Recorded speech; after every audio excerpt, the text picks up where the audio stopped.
Good morning, good afternoon, good evening, good day, good life. All the goods that I can give, I give to you. I give freely. All the goods that I can possibly muster up, gather, pull into myself, create, manifest, build, make, etc. And then dish out, hand out, distribute, emanate. All of that good, every single bit of it, I pull it all in and then give it all to you. Thank you for being here today, wherever you are. As usual, underneath the dome. And I don't mean the flat Earth dome, I mean the flat field dome. As we're all under the authority of the Houston Astros. Charles says, let's go Astros, take this game today. Time to get going. You can do it. Breakout time. 100, baby. 100%. Let's do it. There was something I was trying to find here.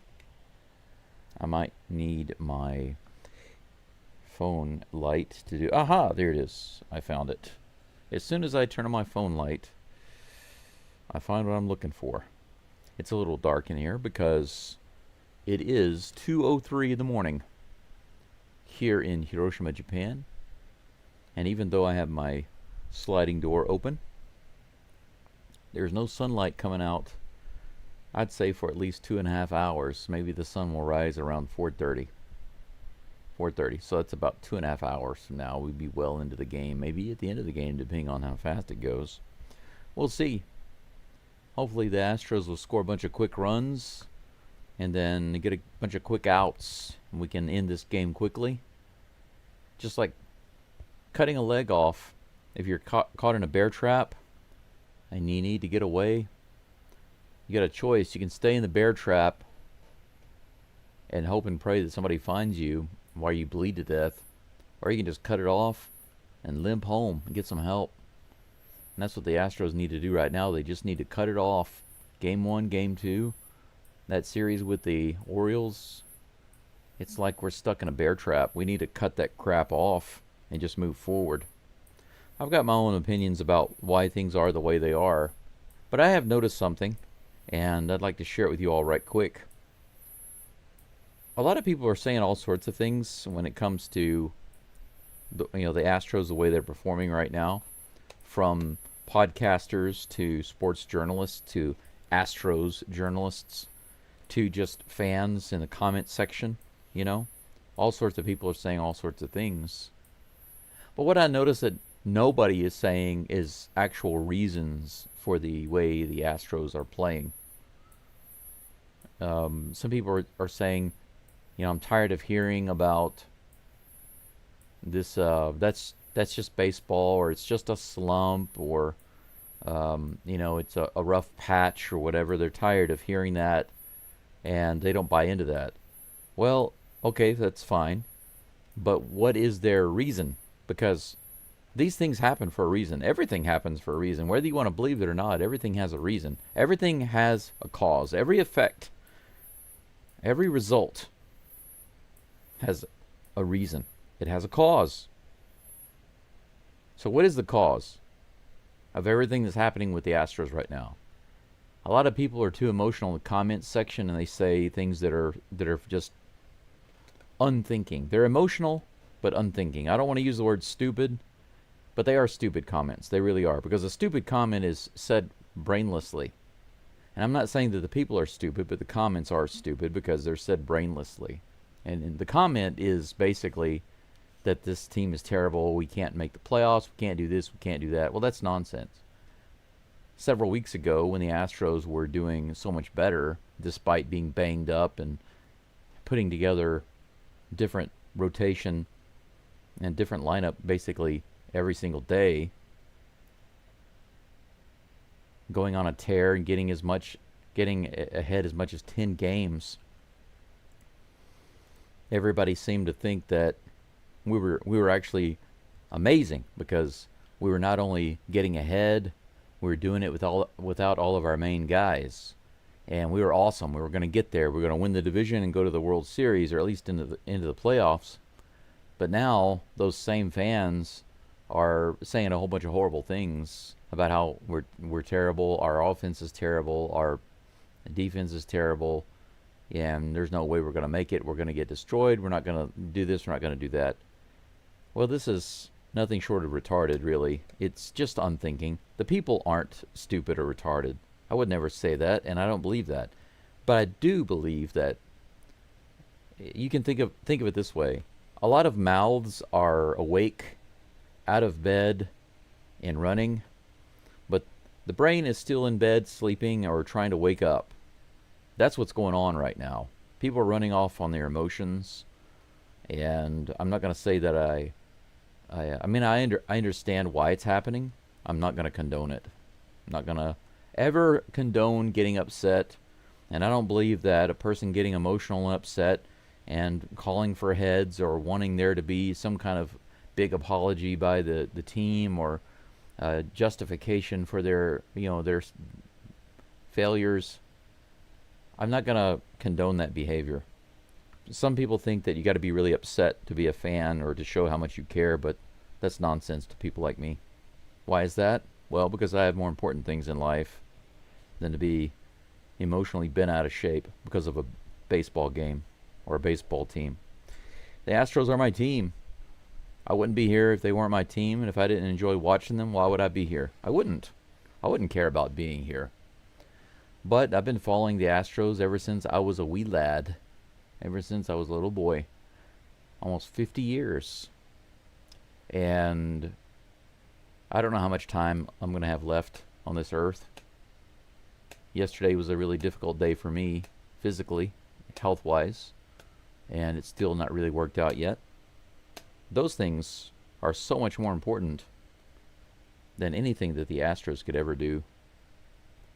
Whether they fail, the Astros could lose every game for the rest of the season, and it's not going to affect my life.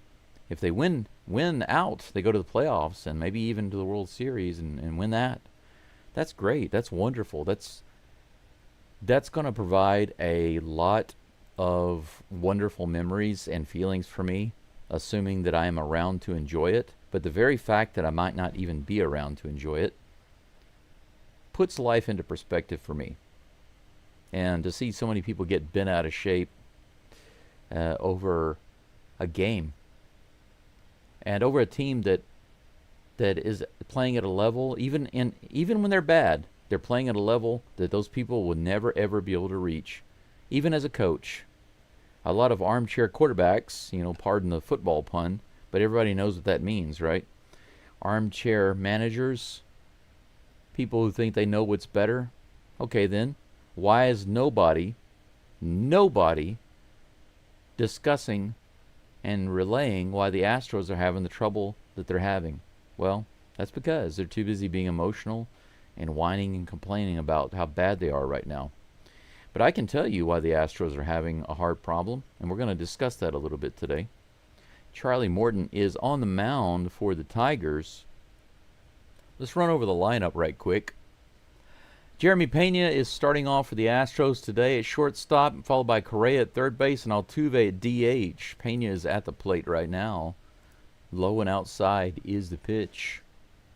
Ball one to Pena. We've got the game off and away. 1 ball, no strikes. A little check swing there, but they say he went around, so strike one, 1-1. For those of you who don't recognize Charlie Morton, shame on you. Shame on you. But I can't help but wonder how effective he's going to be against the Astros today. 1 ball, 1 strike to Pena. Here comes the next pitch. Swing and a miss. 82 miles per hour on that curveball. Low and away. That was a good toss. Fernando says their gameplay has changed over time. They've always had a slow start. Injuries and fatigue, I believe, is wearing them down. You're right, Fernando. Even though a lot of the injuries are kind of behind them, the fatigue is a very real thing. The mental and physical fatigue on the team right now is a really big deal. These are the most important things. and the fans are not giving them any recognition of that. 2 balls and 2 strikes. Here's the toss. Low and outside. The stinker. Full count. Crispy says, I do admit I say a lot of stupid comments, but a lot of it is emotional. It's easy to comment something out of line, but heart is still there. Low and outside, ball 4. There we go. The cutter misses low and away. Morton starts off the Astros with a walk. The flash is on base. There we go. Charlie freaking Morton. That's right. Fish-eyed fool. Charlie freaking Morton. Can you believe it? Now it's Carlos Correa's turn.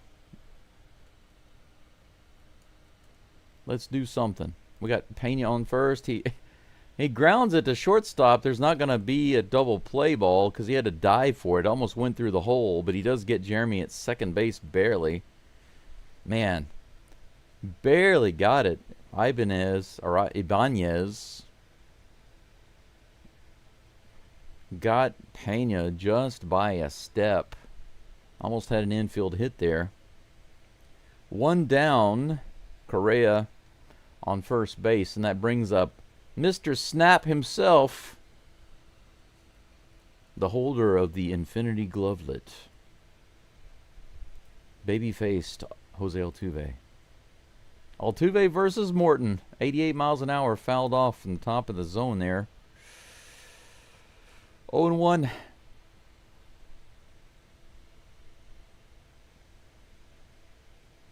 Crispy, I agree that heart can be there, but emotions must be controlled by the person, not the other way around. Here's the pitch. Fouled off, 90 miles an hour on the outside edge. The cutter fouled off again.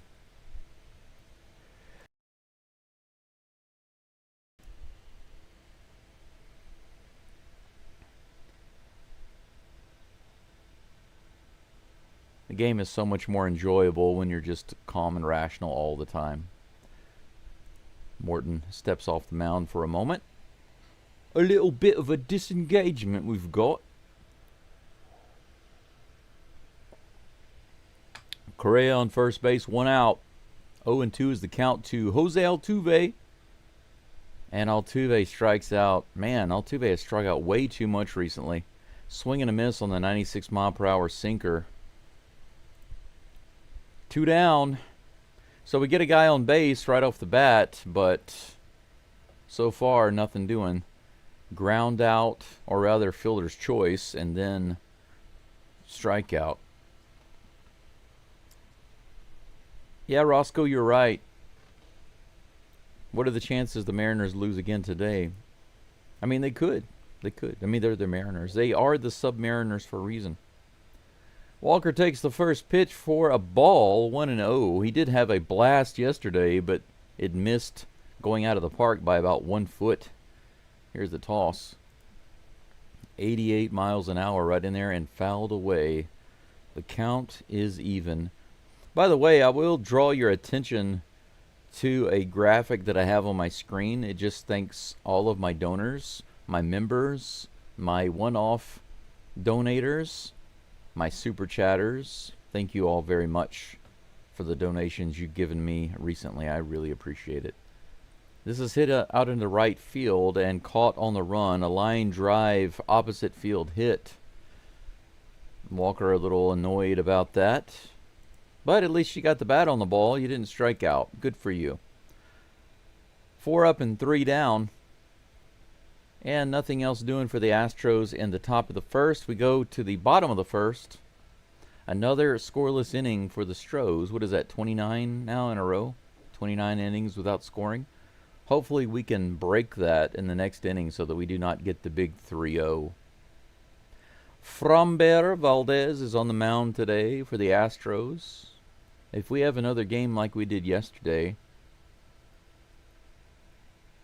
maybe I will take the Orioles series off.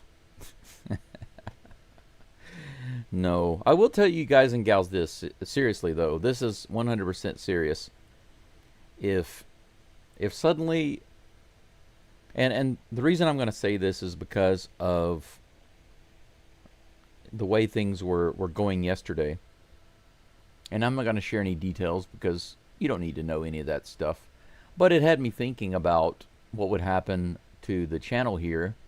And for those of you who are here, you could always share it with others if something happens. But I will say this, that if for some reason there's a live stream scheduled for a game and I don't show up and nothing happens, I never show up for the game, the whole game, and then I don't show up for the next game and the next game, and you don't hear anything from me for several games, then one of two things has happened. All right? And I'm being serious when I say this. Either I've had to go to the hospital, or I've gone to the hospital on my way to the ground. Just being honest. I don't want to sound dark or anything, but I just realized that yesterday nobody actually has access to my channel. I'm the only one that does this channel. It's just me. Framber Valdez is on the mound. First pitch a little high. Ball one. Man, that was at the very top of the zone, just barely above it. Could have been a strike. Jahmai Jones is at the plate. Second pitch is on the way. That one's in the bottom of the zone. Strike one. Little change up. 1-1. What time is it here? Shoot, it is 2:18 a.m. That is why it is so dark in here, because outside, coming in, there is no light. 88 miles an hour, a little inside on the change-up. But anyway, I just wanted to share that with you all, because if for some reason I don't show up, and everybody's wondering why, at least a few people here will understand what's probably going on. Wow, 94 up and in the corner of the zone, but called a ball. This umpire is either going to be inconsistent or he doesn't like high pitches. 3 balls and 1 strike. We'll see what kind of game it's going to be with this ump.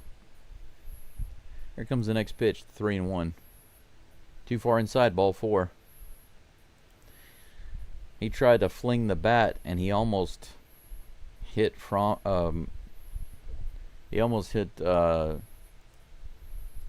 Diaz and the umpire with it. You gotta love it when a guy tries to fling the bat and he gets stuck on his hand. Sanchez is in left field today. Trammell in center and Smith in right. Here's a pitch. Another ball low and inside. 1-0 with the runner on first, no outs. Both Morton and Framber started off the game with a walk.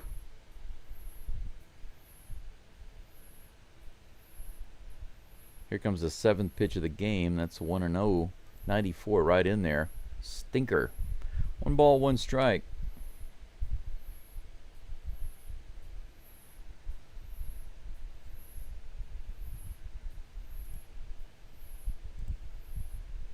One pitch on the way. Nice curveball, fouled off. 1 ball and 2 strikes to Gleyber Torres. 33 people watching the live stream, not so many right now. Maybe a lot of Astros fans just can't be bothered today. Maybe it's because it's an afternoon game. That's probably what it is. A weekday afternoon game. It's Wednesday in Houston, right? It's Thursday here, 2:20 in the morning. 2 balls and 2 strike. Torres calls timeout and steps out of the box. After this game today, I'm going to try to take a nap for a couple more hours. Then I've got to go to Hiroshima City. I've got several appointments today and then some shopping to do. Among those, blood tests and results from my doctor. Framber fires it over to first base. Not a serious throw.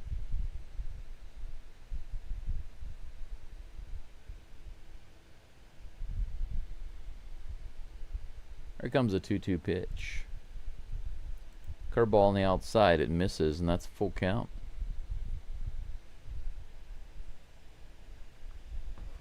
For various reasons, I'm probably going to be a little more low-key today in today's game. Here comes a 3-2 pitch. High. Ball 4. 2 walks in a row by Fromber.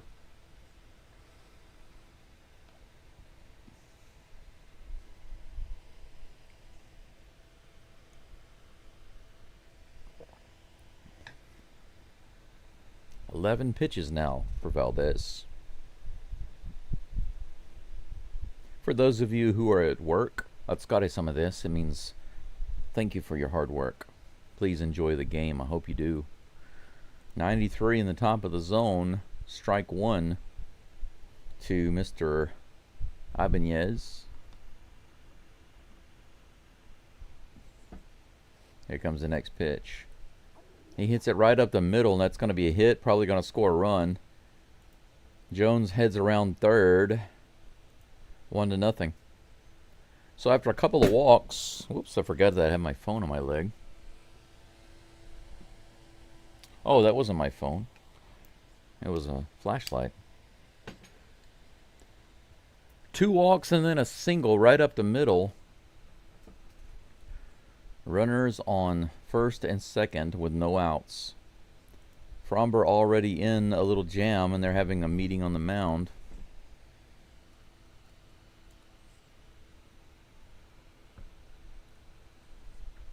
I appreciate that shoot. Yeah, I figured today, I mean, it's a Wednesday afternoon in Houston. I figured it was one of those games where most people will just listen in. I will do my best to make it enjoyable for you no matter what happens in the game. Got to make it interesting and enjoyable no matter what. Spencer Torkelson at the plate. 76 mile per hour on that curveball. First pitch strike. Fromber has been starting off all of these batters pretty well. Just hasn't been ending well so far. No outs. 2 runners on first and second. Here's the next pitch to Torkelson. He hits this one deep out to right field, and that's going to drop fair and bounce into the crowd for a ground rule double and score another run. So walk, single, double. 2-0. Tigers. Bases almost loaded. Runners on second and third. Change up on the outside corner. Bounces in the corner, opposite field hit. If that had not gone into the stands, the Astros would be down 3-0. Hopefully Fromber can do something to get out of this. Riley Green at the plate. Wild pitch. He gets away, and that is going to score a third run. So it's 3-0. The very first pitch to Riley Green almost hits him. Diaz can't handle it. Makes me wonder if it's going to be a pass ball or a wild pitch. 3-0 already. Is Fromber trying to make a point here or something? Yeah, that was a difficult catch, but that was Yiner's fault. It was way too far inside. Bad pitch by Fromber, but Diaz wasn't expecting it. Couldn't get the glove on it in time. Now there's a meeting on the mound with Josh Miller. He decides to come out and slow this self-destruct down in the first inning. We got runners on, well, just 1 runner on third now, but no outs.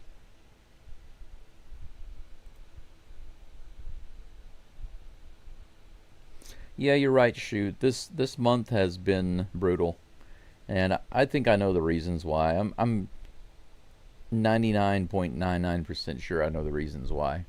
They're not excuses, they're reasons. And I do believe that it will be better for various reasons. Here's the pitch in the dirt. Fromber trying to throw another wild pitch and let the runner at third score, I guess, trying to clear the bases. 2 balls and no strikes to Riley Green. Runner on third.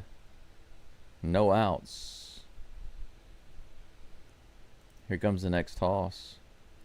Swing and a miss. 94 inside. The Astros are going to have to wake up their bats today. They have no choice. They're already down by 3 runs.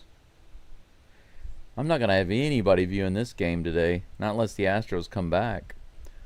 95 miles an hour in the dirt. Diaz is able to stop it and keep it close enough to the plate so that Torkelson can't run in.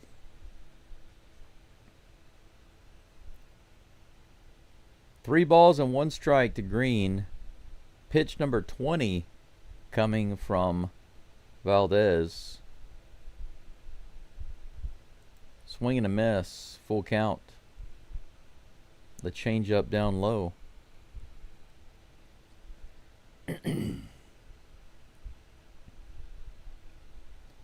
comes the full count delivery.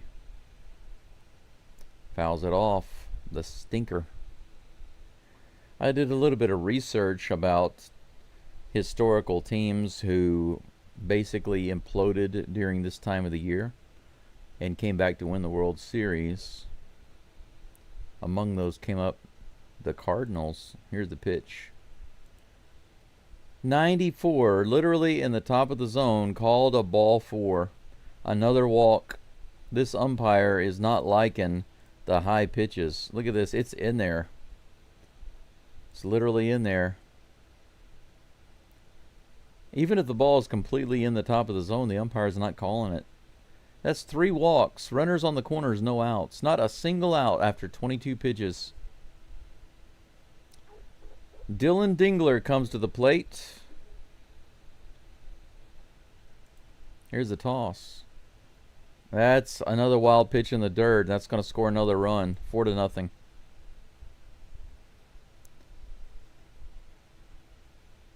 Runner goes to second. No outs. 1 ball, no strikes.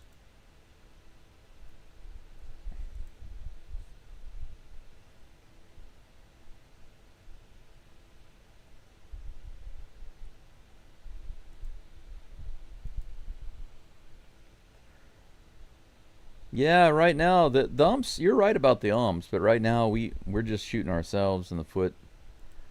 91 miles an hour, right in there. Strike 1 to Dylan Dingler. 1 ball, 1 strike.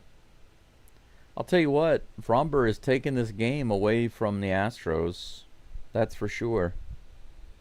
Here comes the pitch. 92 miles an hour, too far inside. 2-1. Valdez is one of our 2 main guys. But 4 runs in the first inning. 3 walks. A couple of wild pitches. That's nuts. Here's the pitch. Swing and a miss, slowing inside on the curveball. 2-2 is the count. Hey, Gregory, welcome in. Good to see you. Well, Fromber has missed a couple of strikes from the umpire, but he could have adjusted. And he also has a couple of wild pitches. 2 runs scored on wild pitches, actually. This is hit hard to center field, way out there. Trammell can't get it. He rams into the wall. That's going to score 1-2 runs maybe. A triple and an RBI. Dingler hits it all the way out to center field. Trammell almost hurts himself again trying to make that catch. He looks a little banged up.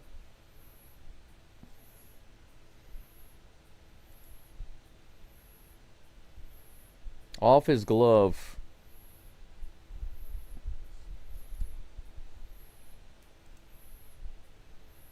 That didn't look good. Sanchez had to run over and get the ball. Now they're going to go check on him. 5-0. No outs. Runner on third.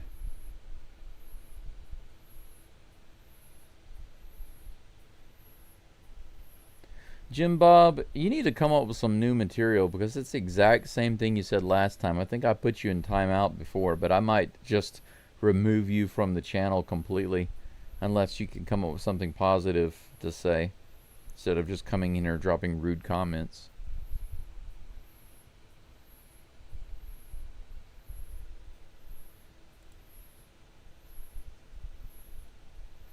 They might be taking Trammell out.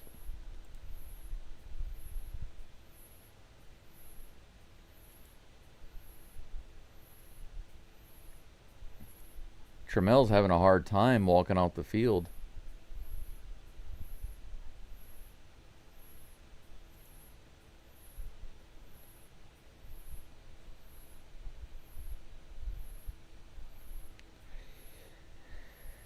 Hate to see the Tram in this kind of condition.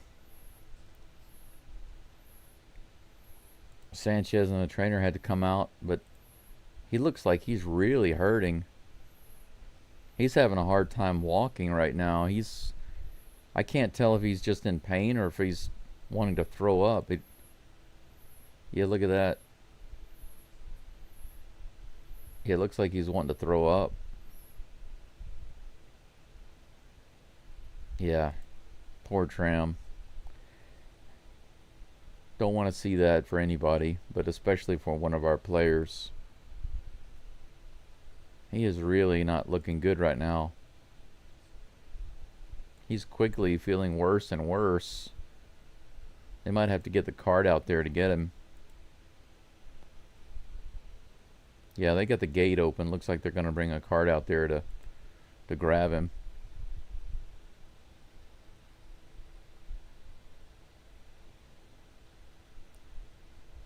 What an inning for the Astros. What a start to this game.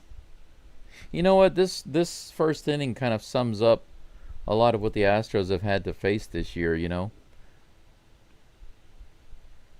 Get banged up. Not a single out.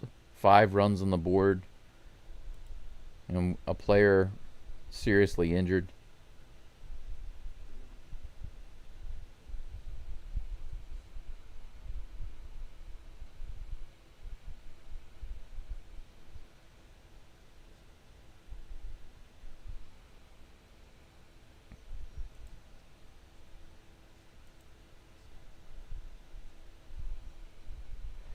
Elva says, I wonder if Fromber's messing around with a girl and his mind is off the game.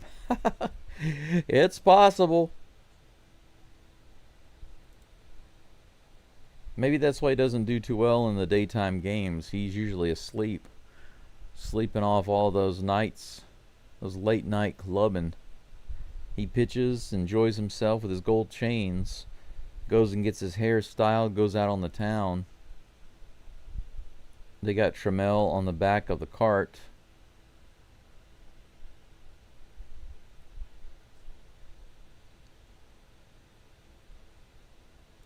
They're going to wheel him off nice and slow.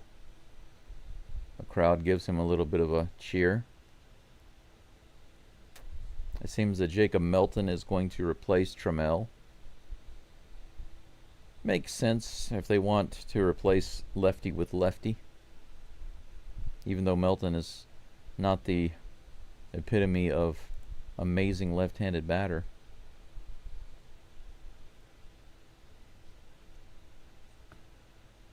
Looks like his leg came down awkwardly.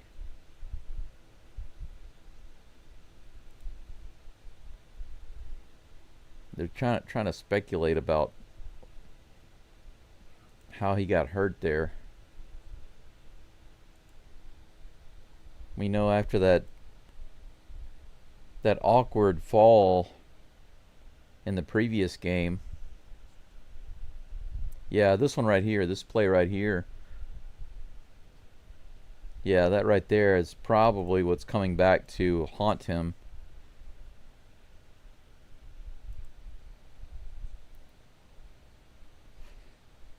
I guarantee that first fall right there is what caused him to be injured today. Melton is out in center field. He's all warmed up now.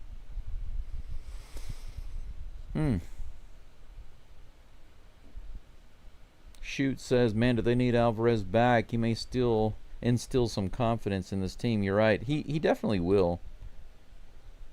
It's not just that. What people don't realize is that scouting the Astros is super easy. You just put a pitcher up there that destroys right-handed batters because we don't have much of a threat at all from the left side of the plate. And almost our entire batting lineup that's a threat are right-handed. It's easy to scout the Astros. First pitch to the next batter. Winfield Perez is in there. Strike 1. We have a runner on third with no outs. Whenever Jordan is in the lineup, the Astros have basically a +1 run average per game additional. One hopper to Pena. That's the first out. Runner stays at third. Finally an out.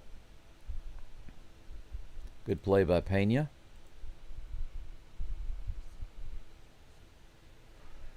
Whenever the teams have to start considering how they're pitching and what pitchers they choose due to having a batter like Jordan, it causes the opposing pitcher to be easier to hit by the rest of the Astros lineup. 93 at the bottom of the zone, strike one. Javier Baez. Oh my gosh. Sean Dubin is warming up in the bullpen now, or he's about to start warming up. Can you believe that already? Ground ball through the hole, and that's going to score another run, 6-0. Baez gets a hit. That's the fourth hit of the game off of Fromber. 6 earned runs. Runner on first, 1 out. Fromber is trying to one-up all of the other Astros pitchers. He's like, you know what? I'm able to give up a ton of runs in 1 inning. Can you imagine Fromber getting taken out in the first inning? It looks like it's about to happen. 92 miles an hour right in there for strike one against Jake Rogers. This guy looks like Blade Rogers.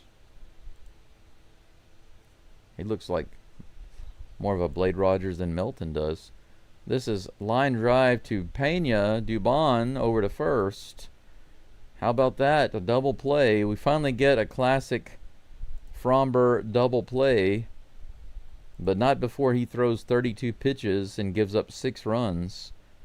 6-0. You heard that right. It's 6-0 going into the top of the second. Man, what a game to call at 2:30 in the morning. I'm glad I have other things to do today that are important because I can put my mind on that. Gregory says, I wish Trammell would watch out for the wall. Sad to admit. Yeah, you can't say one thing about Trammell. He puts his all into trying to catch the ball. You know, he gives it his all. He sacrifices himself.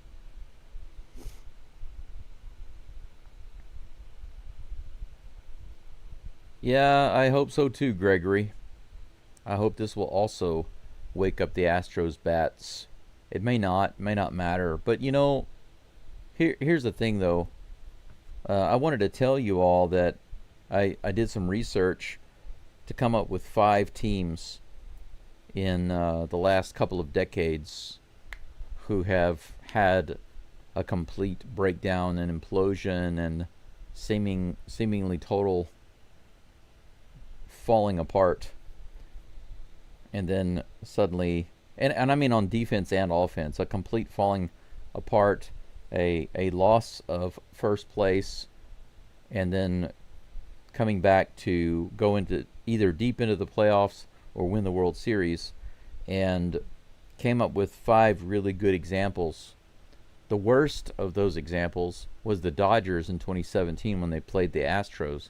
The Dodgers had overcome an absolutely total breakdown to get back into the World Series and to play the Astros to 7 games.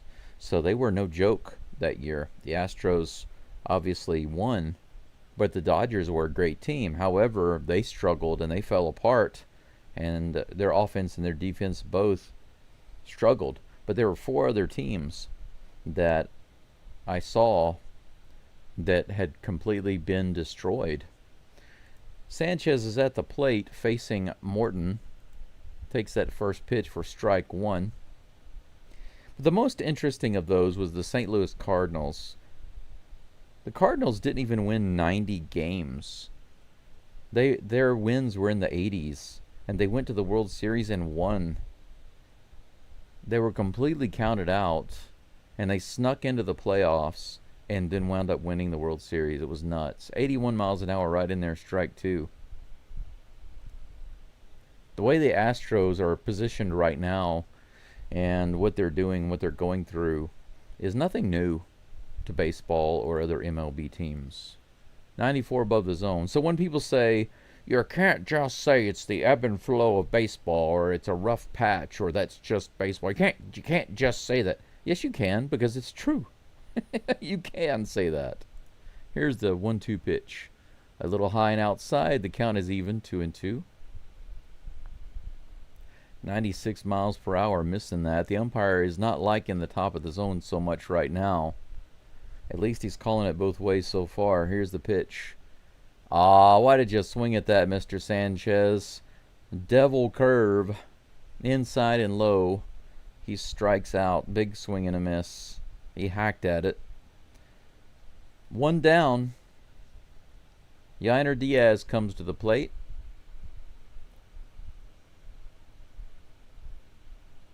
Yeah, there's a silver lining to it. Crispy, it's a small silver lining, but one nonetheless.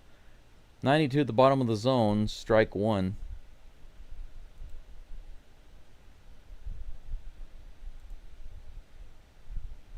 Charlie Ramos, the umpire, is getting a little lip service from the Astros dugout. He's yelling at them to be quiet. He's giving them a warning. They didn't like that pitch at the bottom of the zone. Here comes the 0-1 pitch to Diaz. This is hit up the middle, knocked down, but it's going to be an infield hit. He can't quite grab it. Astros have a hit. Look at that. Runner on base with 1 out. Crispy says, at least with Trammell's injury, Fromber got a longer break than he would have when our offense would have been up. Well, maybe. We'll see. Maybe. Here comes a pitch. High. Jacob Melton at the plate in Trammell's spot. First pitch is high for ball 1. Diaz on first base with a single. Here comes a pitch. Low and inside, ball 2.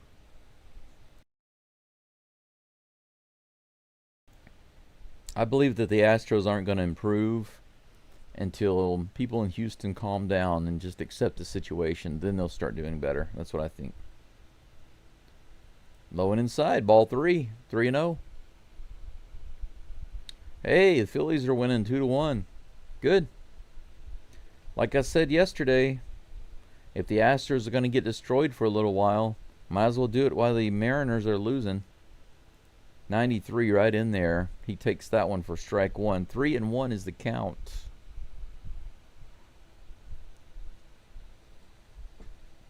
When will the Astros say enough is enough? Well, like I said, they're trying too hard right now. That's a check swing foul ball.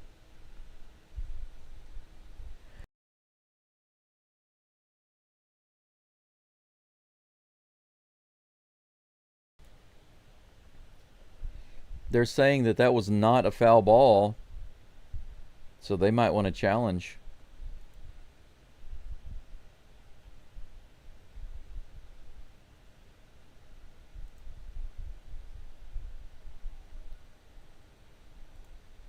Oh, they're saying it was catcher's interference. Okay. Let's take a look at it. Yeah, it was. It was. He hit his glove.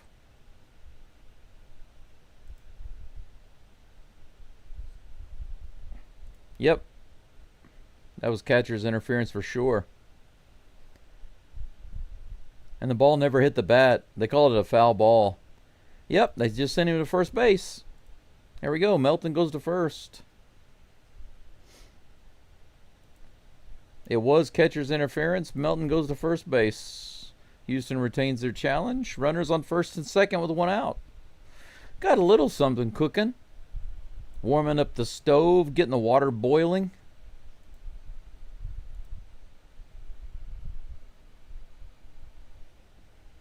We need a 10-run inning right here.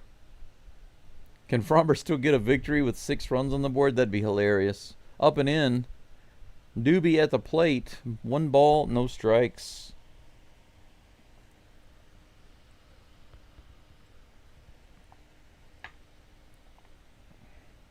Here comes the 1-0 pitch. Doobie hits this one way up in the air. Should be playable unless they make an error. Torres, the second baseman, puts it away. Out number 2. Runners remain on first and second. Gregory, I think you're completely wrong. I don't think that the Tigers are too good. I'm not saying that they're not good. They are good. But they're not too good for the Astros. We're not getting destroyed or shut out by them because they're too good. I disagree with that. 93 in the bottom of the zone. Strike 1 against Cam Smith. 2 outs, runners on first and second. What about the Orioles? Were they too good also? It has nothing to do with the opponents. Cam Smith grounds that one up the middle to the shortstop, who flips it to second, and that ends the Astros' bid for any runs. 6-0, the score remains. Going into the bottom of the second, 4 hits only. Just 4 hits for the Tigers, but 6 runs on the board. Tigers with 1 error. At least the Astros don't have any errors. 1 hit and no runs. 6-0.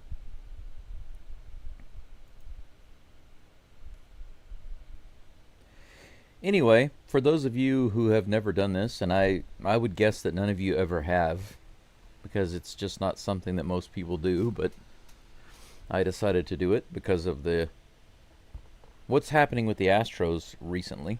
I wanted to understand historically other teams that had similar things happen to them. And I wanted to understand 2 things. Number 1, why did it happen? Why did they fall apart? And then number 2, how did they come out of it? How did they get out of that funk? And I came up with some very, very interesting data. There were some common themes among all these teams. There was only one team that didn't have really high expectations, but they were playing really, really bad ball, and that was the Cardinals. And they managed to squeak into the playoffs, and then they went all the way to the World Series and won.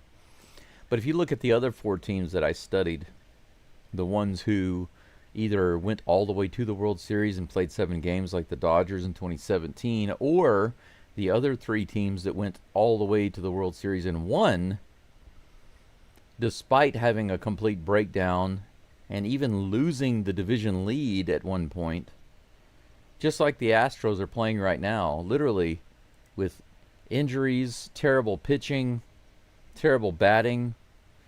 What are the reasons for it? Well, it was multiple reasons. One is you had several players slumping at the same time.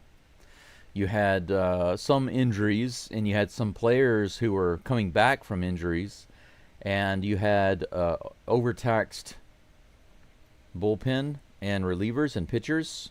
They were tired and fatigued, and the hitters, multiple players actually were interviewed about this, and many of them said the same thing. They said, when we were going to the plate, we were trying too hard. We couldn't hit the ball because we were just trying too hard. They were pushing for hits, and they weren't getting them. Strike 1 to Jahmai Jones. Framber Valdez back on the mound. 34 pitches. 0-1 is the count. Here comes the toss. Swing and a miss. Outside, 0-2. Hey, Abel, welcome in. Gregory says it was a panic comment. I understand. Stay calm. Remain calm. All is well. We are still in charge, believe it or not. 0-2. Here comes the pitch. Curveball in the dirt inside, 1-2. But you know, interestingly enough, some of the Astros recently have said that there's a real feeling of pressure. That's hit into center field for a single. Another hit. That's hit number 5 off of Framber. Runner on first base with no outs. the 1-2 count single. He's going to be facing Gleyber Torres again in just a moment. But basically, a couple of the Astros players have literally said that they feel like there's been a lot of pressure on returning players to kind of come back and immediately start turning things around. And that's not good, right? Whether that pressure has been placed on them or maybe they just feel that pressure. Probably there's pressure from the media and the fans, mostly, on those players. 1 ball, 1 strike to Torres. Here comes the 40th pitch from Fromber. That's in the dirt inside. 2 balls and 1 strike. Runner on first, no outs. 2-1 is the count to Torres.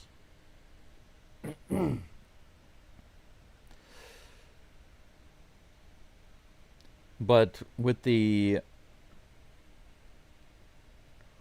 several bad outings, with bad results on offense and defense, it makes everybody try even harder and feel even more pressure. Mentally and physically, it's taxing, it's tiring, it's fatiguing, it's emotionally and physically exhausting, and that's where the Astros are at right now. This is not an excuse, this is just the reason. And how do I know that? Because it's the exact same thing that happened to all those historical teams. All the other teams that did the same thing that the Astros are doing right now, those are the exact reasons. The ones that I just mentioned to you, they're all the same. All of those teams, same thing. 92 miles an hour on that changeup. Good strike call. Full count. There we go. Right in there. Fromber Valdez with another changeup low and inside. It looks like he's figured out where to place the ball to get the strike call. Out number 1. Torres gets the strikeout there. Boom. Nice pitch.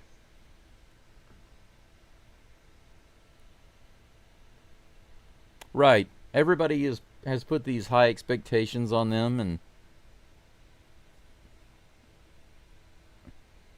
and because they're not meeting them, the pressure becomes higher and higher and higher, and they're just mentally exploding. Here's a steal to second base, and he gets in there. Diaz couldn't quite get it out of his glove and out of his hand fast enough, so he's going to be safe at second base. 1 ball, 1 strike to Ibanez.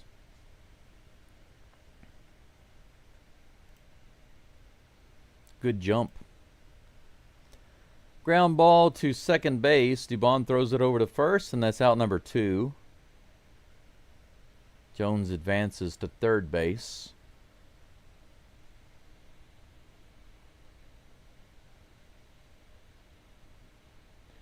Yeah, you're right, Abel. We need a spark to turn things around, but right now the Astros as a complete whole, everybody, the manager, the bullpen, the starters, the batters, everybody is beat down emotionally and physically, just beat down. I think you could say it's kind of a form of PTSD. It's very similar. 1 ball, no strikes to Torkelson. I'm telling you, after all of the reading and study that I did yesterday to understand this, that's inside on the edge. Strike 1, 1-1. I feel that I have a much better understanding. It gives me an appreciation for the pressure and the stress that they're under, and they're pushing too hard right now, and they're not able to produce any results. It's grounded to third. Correa fires over to first for the 3rd out, so no more runs in that inning, thankfully. 6-0 going into the top of the 3rd. Fromber gives up a single and a stolen base, but thankfully that's all. Morton will be back up on the mound in just a moment, facing Jeremy Pena, Carlos Correa, and Jose Altuve.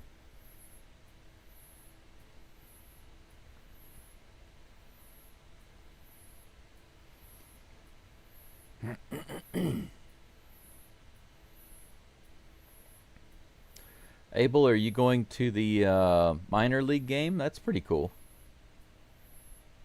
Make sure you report back and let us know how they did if you see them.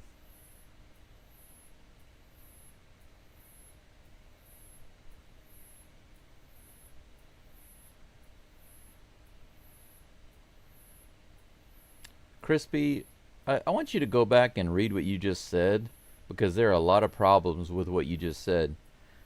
You literally just said, now you without saying it directly, you're saying that all of the other teams in the MLB are finding ways to win. They're all winning. I really want you to think about what you just said. I know that you're a smart guy, but what you just said is nonsensical.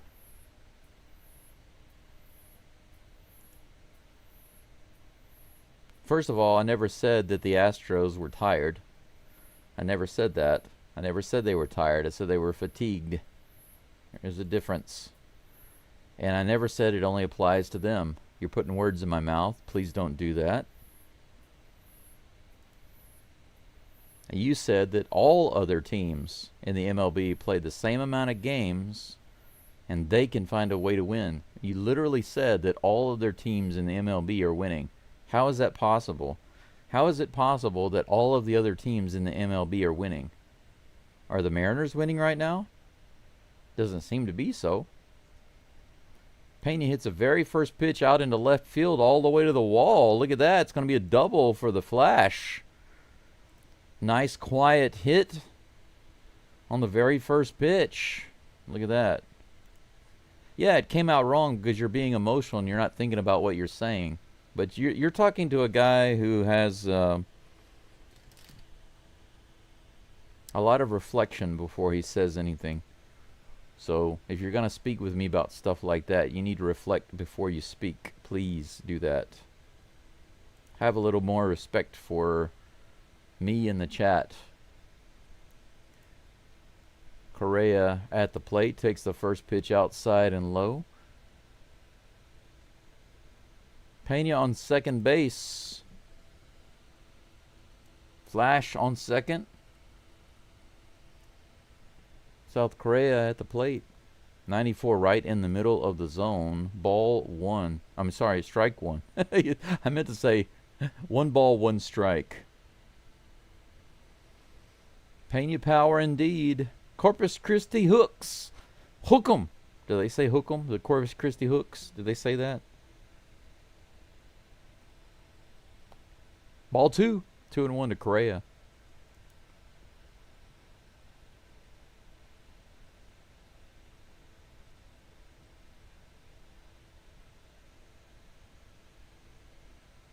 Two-one pitch. 94 in the bottom of the zone. Correa goes after it and fouls it off. I'm sitting here wondering, where's my coffee? It's because I didn't finish pouring it. What am I thinking about? My mind is on everything else but coffee. That's a sin. 2 balls, 2 strikes. Here's the toss. That's hit out into right field. Looks playable. Pena tags. He's going to try for it. Here's the throw. Nice throw, but Pena's too fast. He's in there. That was a gun for an arm. But when you're throwing against the Flash, you don't have much of a chance to get it.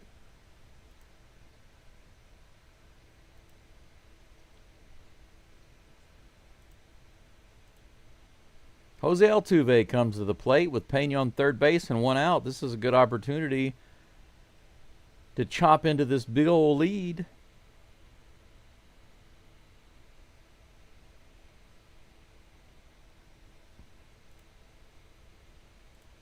I want to see a really good at bat here by Altuve. Here comes the toss. He takes that first pitch right in there. Strike 1. 94 mile per hour stinker. Come on, Mr. Morton. Have some respect for Altuve. Throw him something really nice that he can plug. Here comes the 0-1 pitch. On that outside edge. Woo! Altuve gets lucky. 1-1.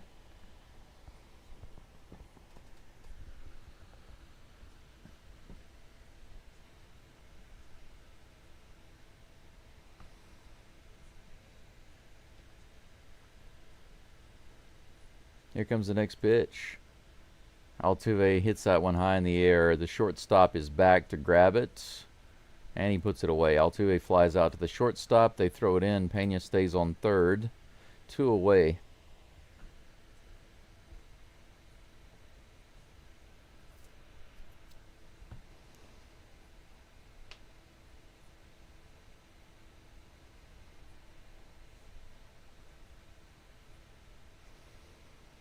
Christian Walker comes to the plate with 2 outs. Pena over on third base.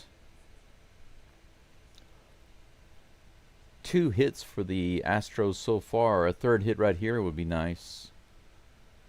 81 in the bottom of the zone on that curveball, swing and a miss by Walker. David, go is kind of a French thing. You just pronounce it go. 0-1 is the count. And Walker hits it right up in the air. It's going to be another fly out to the left side. Shortstop takes it. That's back-to-back flyouts to the shortstop by Altuve and Walker to strand the Flash on third base. That is 31 scoreless innings for the Astros in a row. 31. I think it was 1991, I believe the commentator said. Their record from 1991. We have just tied it. Most scoreless innings in a row. 31.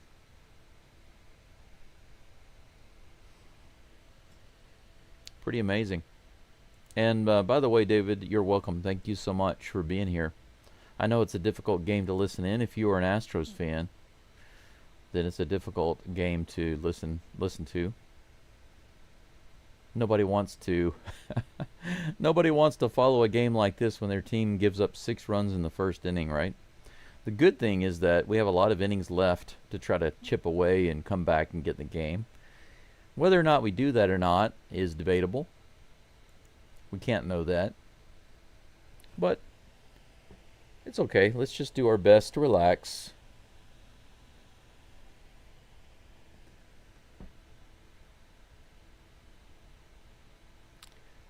Yeah, elbow. Walker does have a lot and Cam has a lot, but I don't care about the amount of strikeouts. There are 2 other things that I care about. One is percentage of strikeouts, right? And I think Walker, at one point he was at 33.5%, and he was leading the team. Percentage of strikeouts per at bat. So basically, 1 out of every 3 at bats was a strikeout, which is ridiculously high. And Cam Smith was not too far behind, but Walker was number 1. Right now, he might still be number 1. And if Walker were still at 33% strikeouts, but he were knocking like 40 home runs a season, you know, I wouldn't mind as much. But he's not doing that. So he's not making up for it in other areas. So that's my issue with Walker. 0-1. First pitch to Riley Green is a strike. The next pitch is on the way. He grounds it to Doobie, who picks it up and fires it to first for out number 1. Riley Green goes down on just 2 pitches. Dylan Dingler comes to the plate. Misael Santiago, are you a scammer? Because you're asking questions and making statements that scammers make.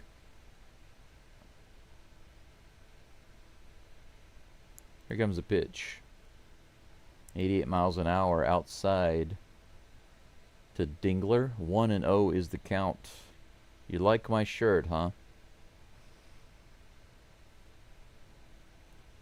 Here's the pitch. Mr. Santiago, tell me who your favorite Astro is.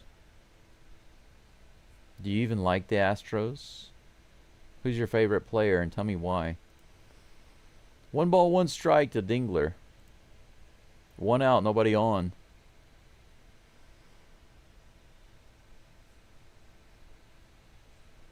Here comes the 1-1 pitch. This is rifled into left field. That looks just like Pena's hit. That's going to be a double for Dingler. A Dingler dinger to left field, and that's a double with 1 out. Winfield Perez comes to the plate.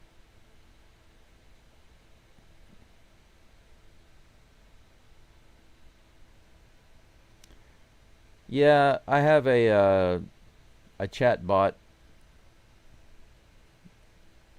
that keeps people from using too many caps there, Mr. Santiago. You might want to be careful with that. Here comes the pitch to Perez. 1 ball, no strikes. Window seal at the plate. Couldn't help it. Wow, 93 at the bottom of the zone. I'm surprised the umpire didn't call that a strike, but it is 2-0. Nightbot is an automatic moderator, and it blocks certain actions in the chat, so I don't have to do it myself. Here's the pitch. Swing and miss. Big cut there.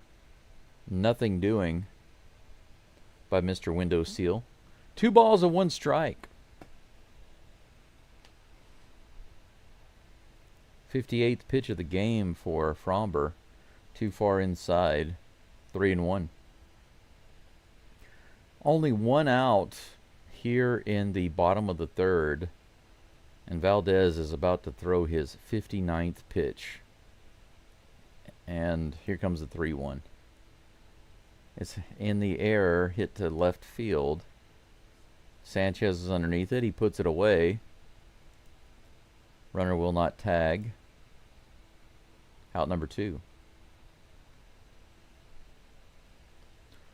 Santiago, are you not listening to me? Who is your favorite Astro? Tell me why. Tell me who it is and tell me why.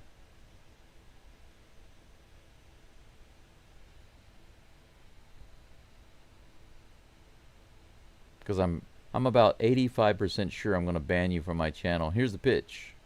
93 miles an hour right in there. Javier Baez at the plate.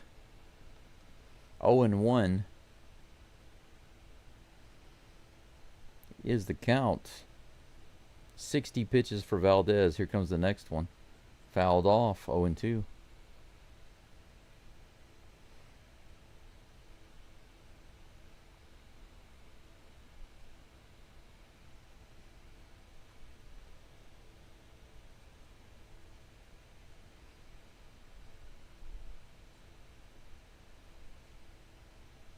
Here comes the next pitch. 0-2.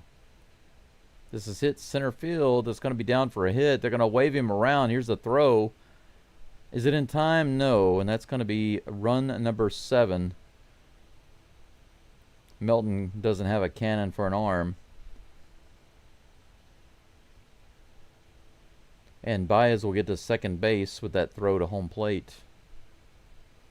7 runs given up by Valdez now. Yeah, there was no need for Melton to go home with that. He could just gone to second base. Baez is on second base with 2 outs. Santiago, I'm about to ban you from my channel, but if you can tell me who your favorite Astro is and why, if you can actually answer that question and give me a good answer, I'll reconsider it. But I'm just moments away from banning you because I'm pretty sure that you're a scammer. Here comes the pitch. 93 at the bottom of the zone. Jake Rogers at the plate, 1-1. Jake Rogers or Blade Rogers? I mean, when I look at him, I can't tell the difference. Here comes the pitch. This is a ground ball caught, backhanded by Correa, who throws a bouncer over to first base for the 3rd out. A nice little easy double bounce toss to first. Fromber gives up another run. 7 hits and 7 runs for the Tigers at the end of 3.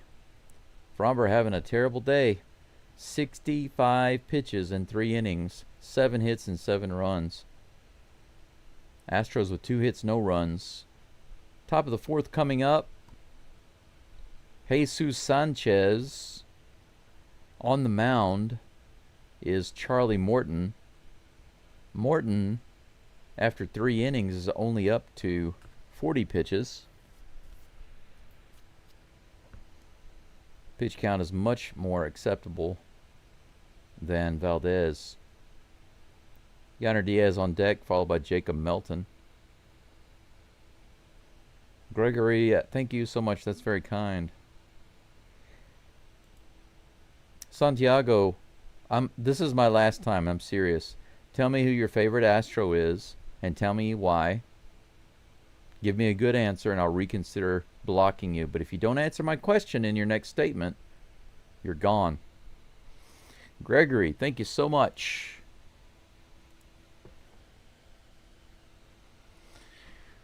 Later this morning after this game, after I get another nap, I'm going to try and have breakfast at the cafe on the way to the city.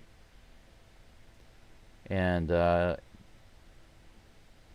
$2 will pay basically for half of that. So I appreciate that very much.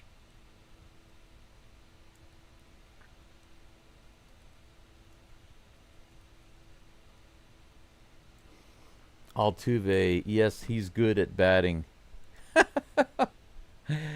Santiago, you are a scammer, and everybody needs to know that you're a scammer, so I'm hiding you from my channel. Sayonara.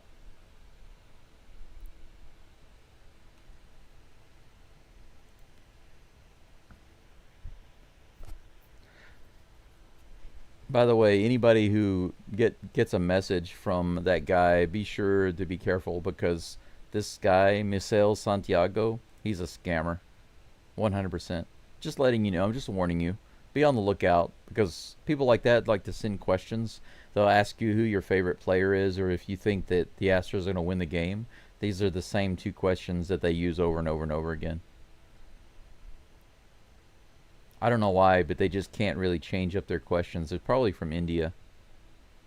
The English is often not very good, and they can't answer questions in depth. They use AI to come up with information, and if you ask them direct questions, they can't really answer very well, if at all.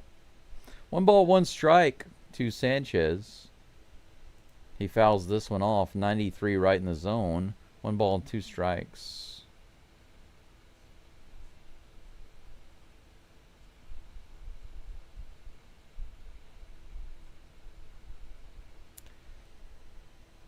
Yeah, Gregory, you're right. It might be, but, you know, swing and a miss. Strike 3. Astros bats still trying too hard right now. At least Sanchez is. 0-2 for him. Yonder Diaz comes to the plate. Astros just have 2 hits so far. Got a runner to third. Couldn't bring him in. Here comes the next pitch. High and inside, ball 1 to Diaz.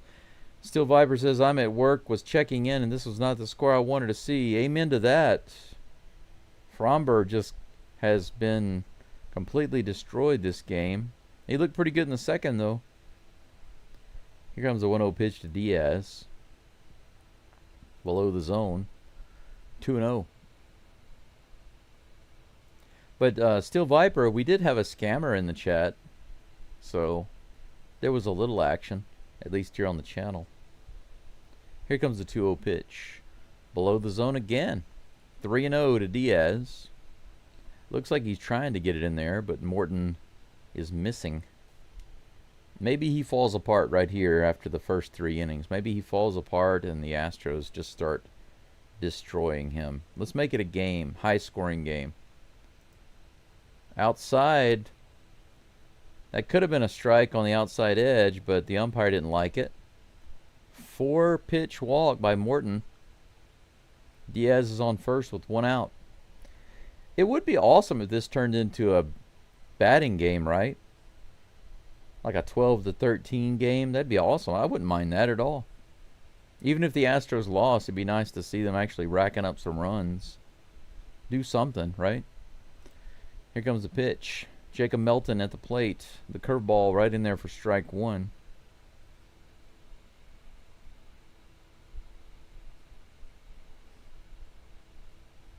Hey, what? Look at that.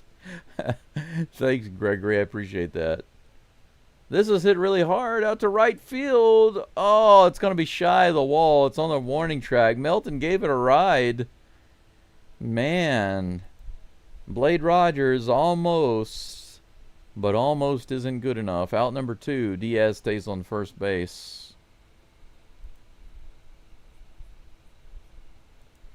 A 99-cent super chat.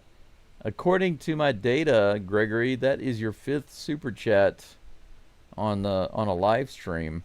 Congratulations, I guess. It says I'm supposed to celebrate it. Mauricio Dubon hits this one out there, and it's going to be gone. Are you kidding me? It bounces off the top of the wall. Just barely. Just barely. 2-run home run. Mauricio Dubon. Doobie doobie doo. Doobie doobie doo, baby. Diaz and Dubon come home. Melton threatens by hitting it deep to the warning track, and the very next at bat, the very next batter, Dubon puts it in the same spot, but he bounces it off the top of the wall. Wow. Cam Smith at the plate. It is 7-2 Astros. How about that? We tie the drought with 31 scoreless innings. 31 scoreless innings. But we don't break that record. Thank goodness.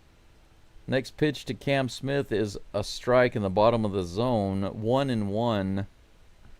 2 outs, nobody on. Cam Smith grounded into a fielder's choice earlier. Here comes the 1-1 pitch. Low and outside. Man, you know that was a pressure reliever right there. Pressure release by Dubon. I'm glad it was Dubon, though. I think it has a much bigger effect if it's Dubon. Inside, ball 3. 3-1 is the count. Absolutely. You're welcome, Gregory. Abel says, my favorite player of all time is Jose Cruz. Jose Cruz, man, I remember watching him when I was little.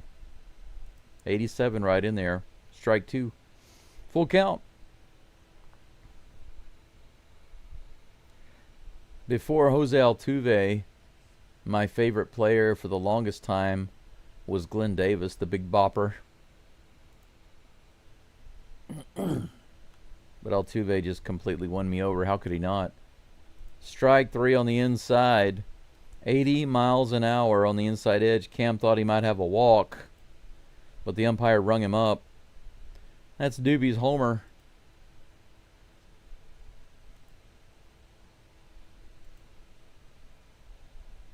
Two to 7. I almost said 2-0. I wish. 2-7. Big hit for the Astros. 3rd hit of the game. This game is 7-2. It's a new ball game, boys and girls.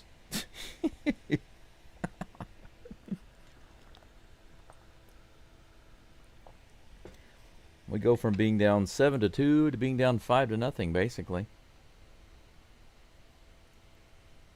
Yeah, I hope this takes some pressure off of them, Abel. You said I hope that's the spark. Yeah, I hope they just relax, because that's what they really need to do is just relax, remember who they are. They've got the pedigree, they've got the talent, they've got the ability. They have everything they need to be successful. If they're not getting hits, they're just trying too hard, that's all. That's all. It's the fact.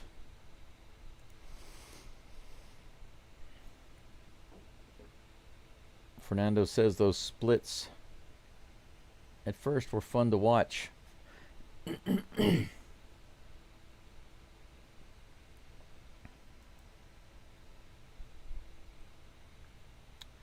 Yep, just down 5. No longer down 7. We are down just 5. Yeah, everybody's saying the same thing. Hopefully it wakes up the bats. Hope it's the spark. I hope that's like just a pressure reliever. You know, they can finally breathe. They've been holding their breath and stressing out and freaking out. First pitch by Valdez is, wow, below the zone, but called a strike. A little generous there. Jahmai Jones at the plate. Here comes the 0-1 pitch. That one is well below the zone for 1-1. Here comes the next pitch. 1-1. Swing and a miss. Nice. Another changeup below the zone. Looks like Fromber's figured out that the umpire likes those pitches below the zone, so he's just thrown 3 in a row in that same spot. 1 ball and 2 strikes. Abel says today's player would be Altuve. Yep, you're right, Steel Viper. That one's also below the zone, but in the dirt. 2 balls and 2 strikes to Mr. Jones. Yeah, Mr. Charlie Morton, he served us well. He sure did. Back in 2017, he was the man. That ball hits him in the leg, it looks like, in the foot maybe. So he's going to go to first base. We'll have a first base runner with no outs.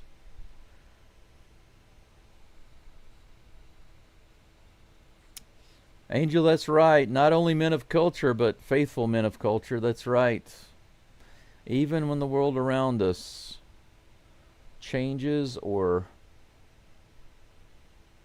scorns us, we stick to our culture.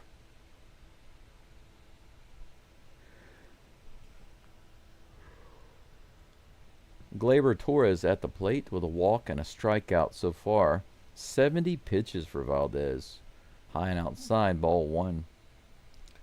Graham Bam, you. No, you. 1-0. Here comes the pitch. Way high. 2 balls and no strikes.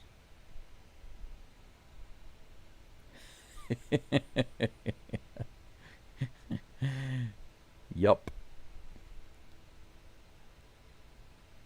It kind of reminds me, when I was in high school, me and a friend of mine, we used to make these short sketch comedies with his VHS camera.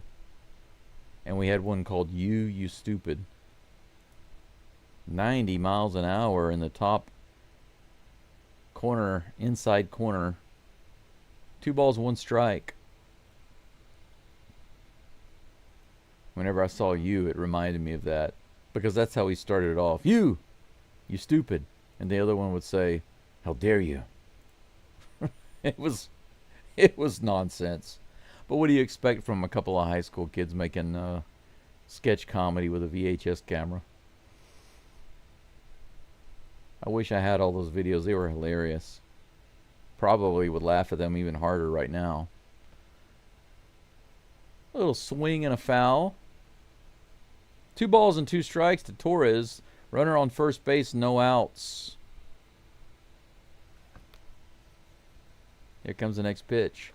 93 right in the top of the zone. Fouled off. Count remains 2-2.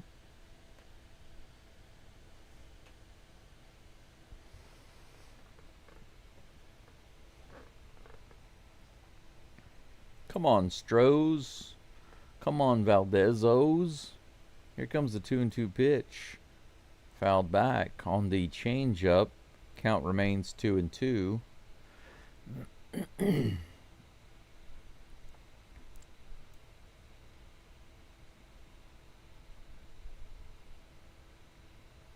think I'm going to go back and, yeah, I'm going to take him off the channel. This one's hit out into right center field, and Melton makes a running catch. Are they going to be able to double up the runner? Yeah, it doesn't matter. Jones was way off first base. He was all the way around towards third.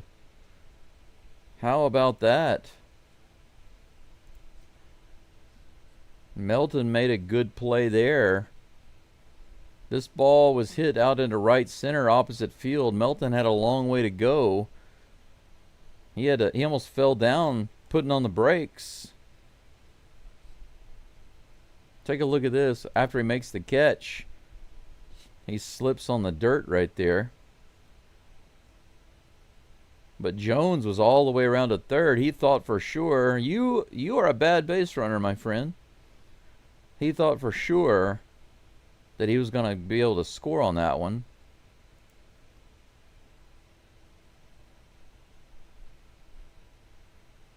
One ball, one strike.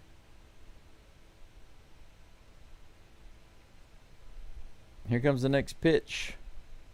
Fouled off at the plate, 1-2. Yeah, look at him. He was all the way around, headed towards third, and he had to go back. But it didn't matter. The ball came in quickly enough to double him off. Yeah, big dummy. Here comes the next pitch, the 1-2. Just a little low. 2 balls and 2 strikes. 2 outs, nobody on. Thanks to that nice catch and double off by Blade Rogers out there in center field. Here comes the 2-2 pitch. Nice slider hit high in the air. Valdez is going to take it. No. Valdez called it. And then he finally jumped out of the way, and Walker came in and barely grabbed it. That's out number 3. So somehow Valdez gets out of that without giving up a run. That's it for the 4th inning. We go to the top of the 5th, 7-2. Astros down by 5. Valdez is up to 78 pitches. 4 innings of work. Yeah, he almost missed that one. Fromber almost messed it up. He really wanted it, but he thought better and got out of the way, and Walker was barely able to grab it. Thank goodness he was there in time to nab it. That would have been ridiculous for a ball to land right on the pitcher's mound without anybody catching it. That would have been embarrassing. Yeah, Drambam, I think so. You know, a win today, despite Fromber having a terrible start, if the Astros bats keep chipping away and we come back and we actually win this game, it would do a lot for their self-esteem, because you know that they have a lot of talent. I mean, just look at the guys that we have coming up in the batting order in the next inning. In the top of the 5th, we got Jeremy Pena, Carlos Correa, and Jose Altuve. We got a guy who's definitely going into the Hall of Fame. We got another guy who's on his way to becoming a superstar. And we got another guy who's already proven himself to be a very clutch hitter. We've got 3 amazing players due up right now. The fact that they haven't been playing well and the rest of the team hasn't been playing well, it just shows that they've gone through a lot of mental fatigue. It's been a systemic thing, you know. Pena goes after the first pitch, 81 miles an hour, low and outside, strike 1. So hitting the ball and scoring some runs and winning this game would definitely help them out. That's hit out to center field, but playable by the center fielder. He puts it away for out number 1. Pena flies out. Carlos Correa comes to the plate.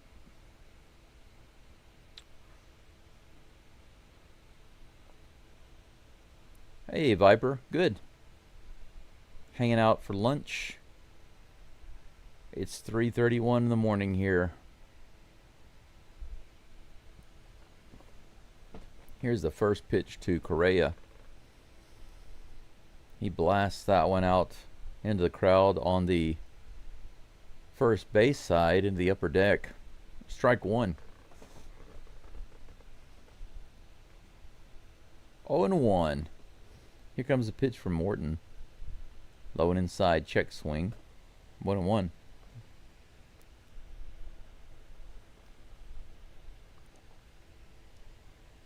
I wonder if I should even be drinking coffee, but I think it'll be all right. I can still get a nap after.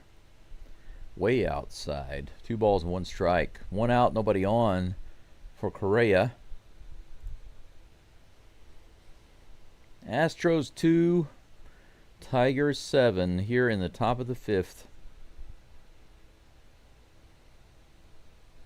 Here comes the 2-1 pitch from Morton. Correa rips it down the third base side. Line drive, foul. Correa has ripped it into the first base stands. Now he's ripped it into the third base stands. 2 balls and 2 strikes. Is the next one going to be ripped into center field? We'll see. Here comes the 2-2 pitch. High. Full count. What are you having for lunch, by the way, Viper? Do you take your lunch to work? Here comes a pitch. He fouls this one back. Count remains 3-2.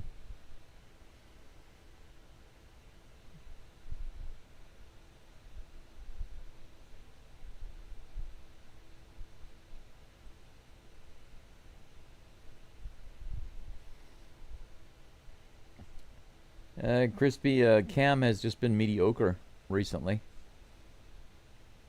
Here comes a pitch. Ball 4. That's a full count walk. Well below the zone, almost in the dirt. Correa's on first base with 1 out. And that brings up my hero, Jose Altuve. I'd like to see Altuve go all doobie on that ball right now. If he could, and he can, that would bring the Astros within 3 runs. Back-to-back 2-run home runs in the 4th and 5th inning. That'd be nice to see. Come on, Tuve. I need to see some of that magic from you, baby. 88 miles an hour, low and inside, strike 1. Christian Walker on deck. Jesus Sanchez in the hole.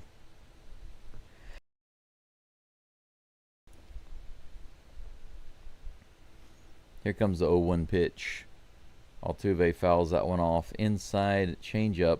0-2. Man, how many 0-2 counts has Altuve had the past couple of weeks? I think 80% of his at-bats have been 0-2. Fan the flame, baby. Fan the flame. With that swing, you can fan the flame. Here's the 0-2 pitch. He grounds this one to third. It might be a double. No, it's thrown into right field. It's going to be an error. Correa goes over to third. Altuve goes to second. Astros get a break there. What looked like was going to be a double play winds up being an error. Now we have runners on second and third. Ibanez, wow, what a horrible throw. Look at this amazingly bad throw from third base to second. Look at that. Just threw it right over his head, right into right field. And Altuve immediately off to the races to get to second. Correa to third. Wow. Christian Walker at the plate. Runners on second and third. First pitch is outside. 1-0. A big swing by Walker here would draw us within just a couple of runs. This crowd is pretty quiet right now. Getting a little scared maybe. Little check swing, ball's outside. They say he went around. Are you kidding me? 1 ball, 1 strike. Yeah, that's huge. Huge play right there. Runners on second and third, 1 out. 1 ball, 1 strike to Walker. Outside, ball 2, close. Still Viper says, I've been diabetic since I was a teenager, so I try to stay away from fast food. I just did peanut butter and jelly. Got some water today, but sometimes I drink Crystal Light. Man, that's got to be challenging, right? Since you were a kid? Wow. Teenager? 2 balls and 2 strikes. I remember being at my a church that I used to go to a long time ago. The associate pastor there, his daughter became diabetic, and she wasn't even 10 years old. Pretty crazy. Walker strikes out, swing and a miss. The curveball low and outside. 2 away. We can't strand runners right here. Jesus Sanchez comes to the plate. He's been in a slump, but he comes to the plate with a smile. He's ready to go. This is his opportunity against the right-handed Morton. 75th pitch of the game. 81 miles an hour right on the inside on that curveball. 81 miles an hour curveball. 0-1 is the count. Big hit, Mr. Sanchez. This is why we brought you here, to face righties. Morton's off the mound for a timeout. You know, there are some drinks that I have here, Steel Viper, that are sugar-free, that 7-Eleven has. They're really nice. Big hack, but that ball was in the dirt. Strike 2. 0-2. Did that hit him? Yeah. That hit him in the leg, but he swung at it, so that's a strike. He has missed that curveball twice already for strikeouts. Now he's down to 0-2 with 2 outs. Whoops, sorry about that. Come on, we need you. Here's the pitch. High and outside, ball 1, 1-2. Don't give up on him yet, Elbow.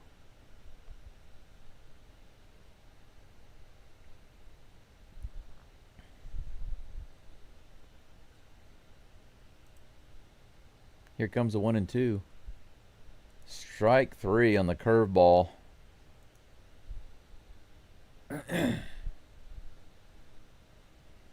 That's another K. And the Astros don't get anything. We get a gift of an error, which should have been a double play. Turns into runners on second and third. And we can't convert, unfortunately. The score remains 7-2. Just a decent hit would have put 2 more on the board. A single could have given us 4 runs total. But we just couldn't do it. Trying too hard again. Way too hard.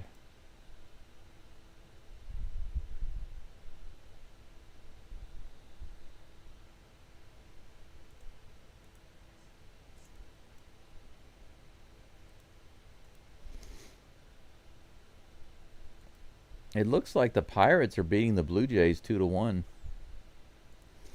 I wonder what the scoreboard looks like in some of these games. We can take a quick look. Yeah, look at that. In the bottom of the 7th, Pirates beating the Blue Jays 2-1. That's nice. The Phillies beating the Mariners in the 5th 3-1. That's good news. The Tigers are actually up over the Astros 7-2. All the other games haven't started yet. Most important games are already going, though.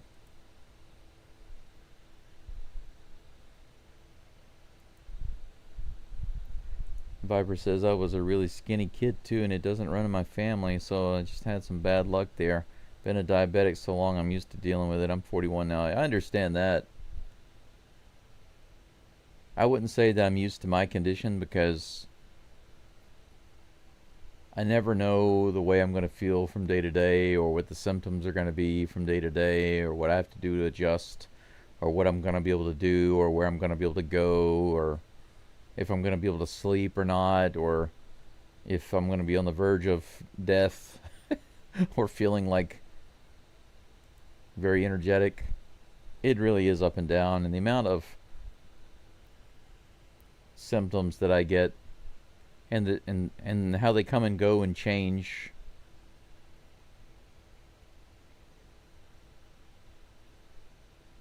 Yeah, tumors cause a lot of interesting symptoms. Here comes the first pitch.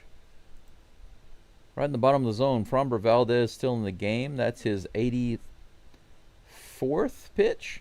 83rd pitch of the game. He's facing Spencer Torkelson. Here comes the 0-1.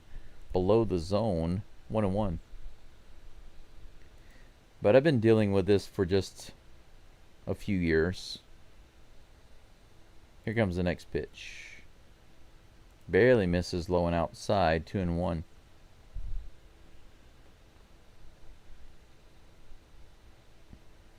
Yeah, elbow, I saw that result. Here comes the 2-1 pitch. Pena scoops it up. Lobs over to first base. Nice throw. Shows the third baseman of the Tigers how to do it. 1 away. Riley Green coming up to the plate.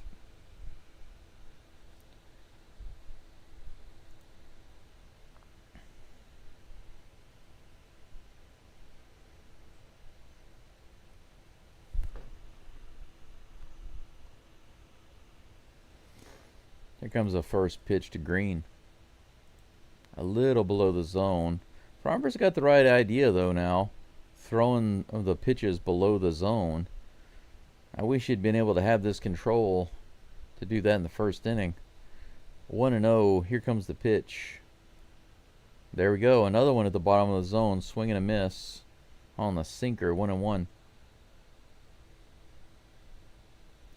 Still Viper, thank you. Viper says, we're grateful to have you around. You'll be around for a long time. Plus, we need our Astros stream and play-by-play guy. I'm going to do my best.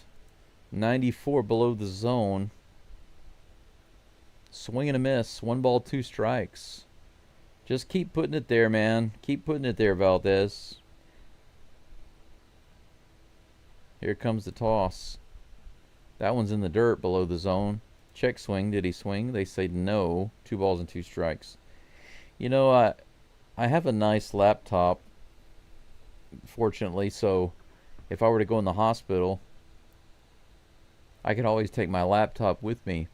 But in order to live stream the games, I'd have to figure out a way to do it without bothering everybody else. I'm not sure I could do that. 84.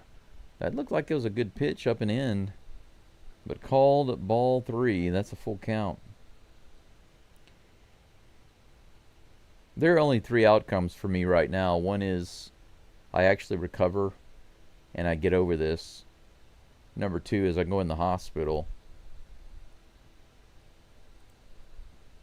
That's a walk in the dirt. Full count walk. 1 runner on, 1 out. Green goes to first base. Dylan Dingler comes up. Last at bat had a nice hit. But I don't know. I spent 2 months in the hospital almost 2 years ago because of a blood clot in my leg. And right now my leg is pretty swollen. This is hit really hard out into right center field. Melton back. Wow, another good catch by Melton, and he runs into the wall, but he seems okay. He throws it back in. Melton is just, man, he's doing his best Taylor Trammell impression out there, but he's not hurting himself. No joke intended there. I'm not bashing Trammell, but what I really mean to say is he's making some difficult catches, right? He's running his butt off out there just like Trammell, making the catch. Luckily, he's not getting injured. 2 outs, runner on first. First pitch to... Is that Winsel Perez? No, I think that's Baez. Yeah, that's... Winsel Perez is the one who just flew out. Javier Baez is at the plate. 0-1 is the count. Timeout called.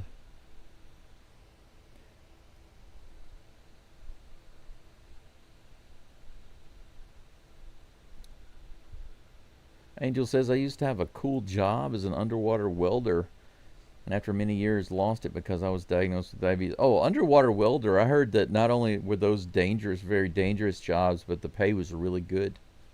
I saw underwater welder for oil rigs was like very dangerous but very high paying. Look at that. Strikeout. That is Winsel Perez. I thought it was Baez at the plate, but that's Winsel Perez just struck out. Fromber gets a strikeout, and that's it for this inning. So 1 walk and nothing else. Another goose egg put up by Fromber. That's 3 innings without any runs given up. Valdez actually gets through 5 innings. Can you believe that? After a 6-run first and giving up another run in the third, Valdez is able to get through 5 innings. Charlie Morton due back up on the mound here in just a moment. He's up to 78 pitches. Top of the sixth coming up with Yainer Diaz due at the plate. But yeah, Angel, it's interesting how conditions and illnesses and all of those things can just kind of zap your plans. They can take things away from you. I mean, right now, I'm not. If I try to go out and apply for a teaching job, because the kind of position that I'm in right now is a little difficult. I'm in Japan and I do have residency right now, but my current residence card is what you call a special activities for medical treatment residency. So it gives me residency, and I can stay here, I can live here, and I can keep my bank accounts, but only until April. Every year, it's only a 1-year visa. So every year I have to renew my residency. I have to make an application to the government, and I have to show them that I have the money to take care of myself. I have to give them copies of my bank account info. I have to show them how I'm going to take care of myself and how I expect to take care of myself. Now, luckily, I own my house, I own my car, and those things are good. But, my savings is not great because I've had to pay so much money for medicines, medical treatment and stuff like that. I haven't been able to work. That visa does not allow me to work. But if I wanted to go to work, they do a medical exam, and physically, I can't really pass that. I'm 50 years old, and it's one of the things that they will kind of discriminate against at most places, most schools in Japan. They don't want a 50-year-old teacher, no matter how much experience I have. What they want is somebody who's like 25 with no experience. They want the good-looking young foreigner. They don't need the 50-year-old handsome, experienced foreigner in a poor medical condition, poor health, So I'm just I'm forced to do other things. That's one of the reasons why I'm here doing this. But I have to recover, otherwise I won't even be able to keep doing this. I got no family to lean on, no spouse to lean on, no local friends. Really no one anywhere. Look at that. Diaz gets really angry about that. He takes that strike 3. Espada comes to the dugout, top of the dugout, and yells at Yainer to come on. Look at that. 92 outside and low, called strike 3 on Yainer. Yeah, that was too low. That was below his knees and outside. Yainer gets pretty hacked off about that. Out number 1, Jacob Melton comes to the plate.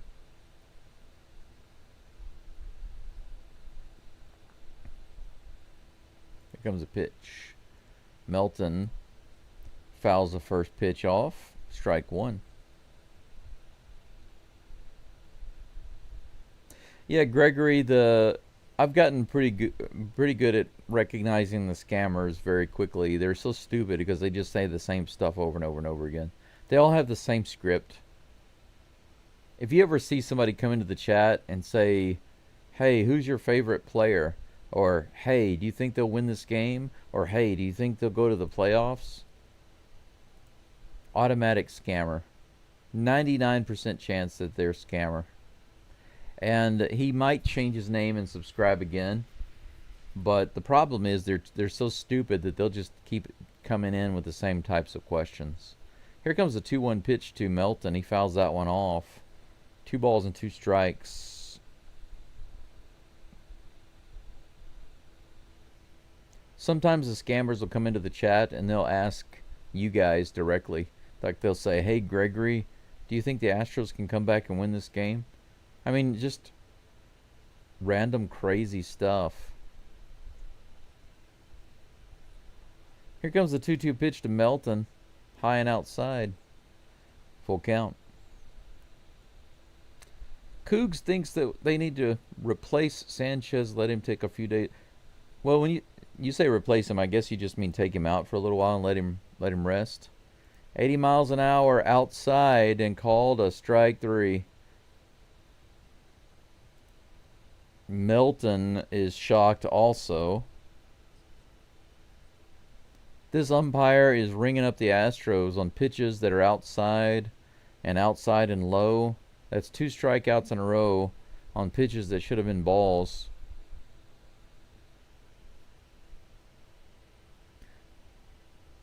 Yeah, I'm pretty good at catching those scammers, but if you guys ever see somebody that you think is a scammer, feel free to point it out, because sometimes if there's a lot going on in the game, I'll be a little distracted. But normally, I can catch those pretty quick.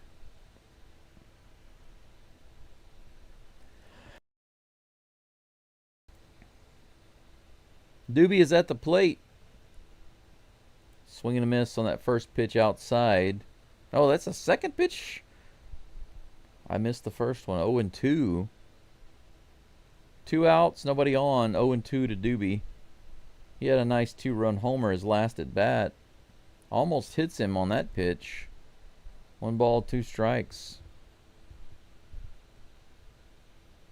And I agree with you, Gregory. It's time for an awakening of the Astros bats. An awakening would be nice. Here comes the 1-2 pitch, way outside. 2 balls and 2 strikes. Angel says, it paid good when I was doing saturation diving, and only during Hurricane Rita and Katrina we were making between $1,500 and $2,000 a day. Yep. I can imagine. It's difficult, or it's tough whenever you're making that kind of money and then suddenly you just can't. You're not allowed to do it anymore. 3 balls and 2 strikes. That ball was in the dirt. Surprised the umpire didn't call it a strike 3.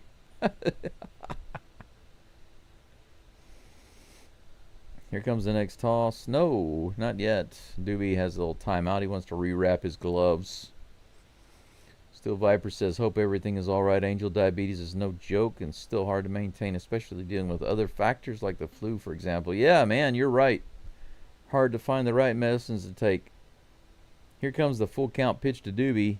He grounds that one to third. They're saying it's fair. Good play by Ibanez. He actually makes a good throw to first base. He makes the hard throw to first, but the easy throw to second, that's not possible. Out number 3. And that's it for the top of the 6th. 7-2 the game remains. Not as much action since that first inning. If Fromber didn't have that meltdown in the first inning, the Astros would actually be up 2-1 right now. But oh well.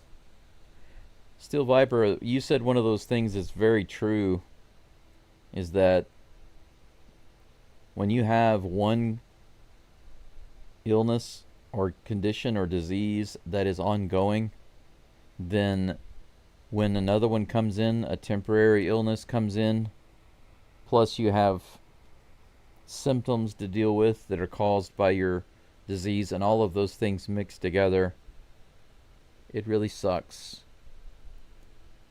I can't tell you guys, and you probably know how I feel. I would imagine there are a few of you in this chat right now that know how I feel, but there have been several times, many times, and I mean many, many times, just over the past 3 years, where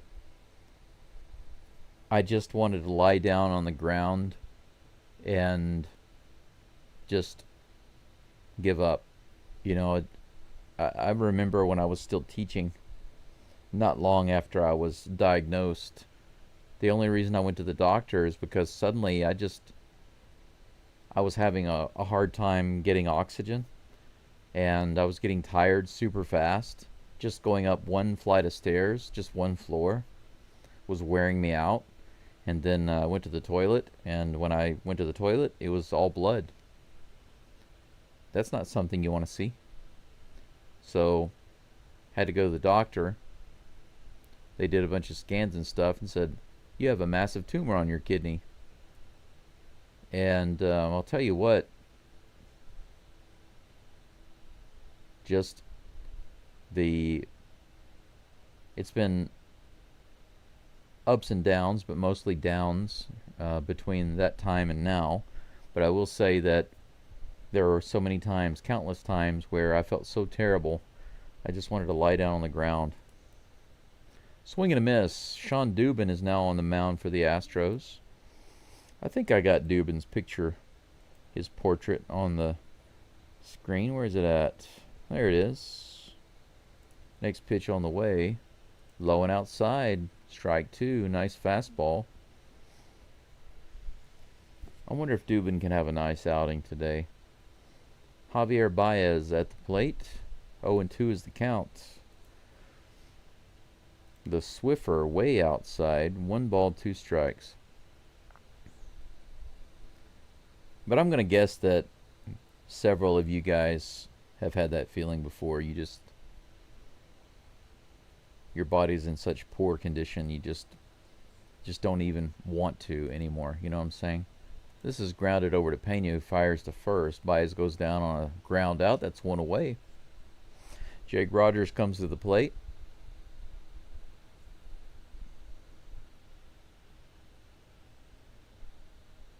You're right, Gregory. Scammers are evil. You know what's really amazing is you see some of these videos on YouTube of these Indian scammers that are targeting elderly people in America constantly to scam them. 93 miles an hour right in there. Strike 1. 0-1 to Blade Rogers. Jake Rogers, that is. Here comes the next pitch. 94 right in there. Fouled off. Strike 2. And whenever the scammers are caught or reverse scammed, they start yelling and cursing and talking about how bad the other people are. Isn't that ironic?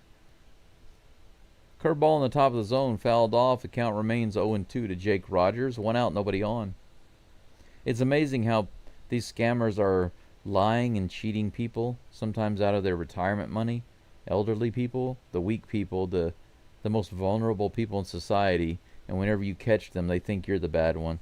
These people are broken-minded. I really don't. You're right. They are absolutely 100% evil. Ball 1 to Jake Rogers.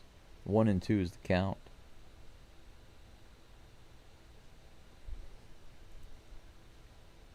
Here comes the 1-2 pitch. Right in there. Strike 3, baby. Jake Rogers walks away. He knew that was a strike.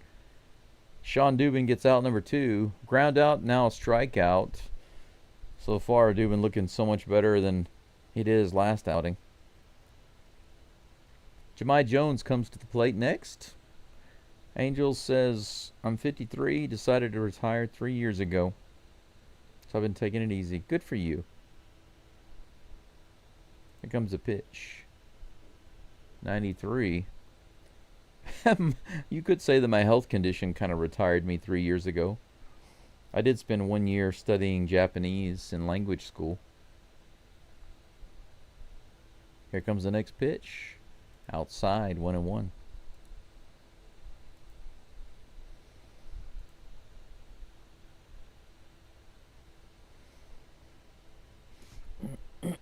Here comes a 1-1 pitch from Dubin.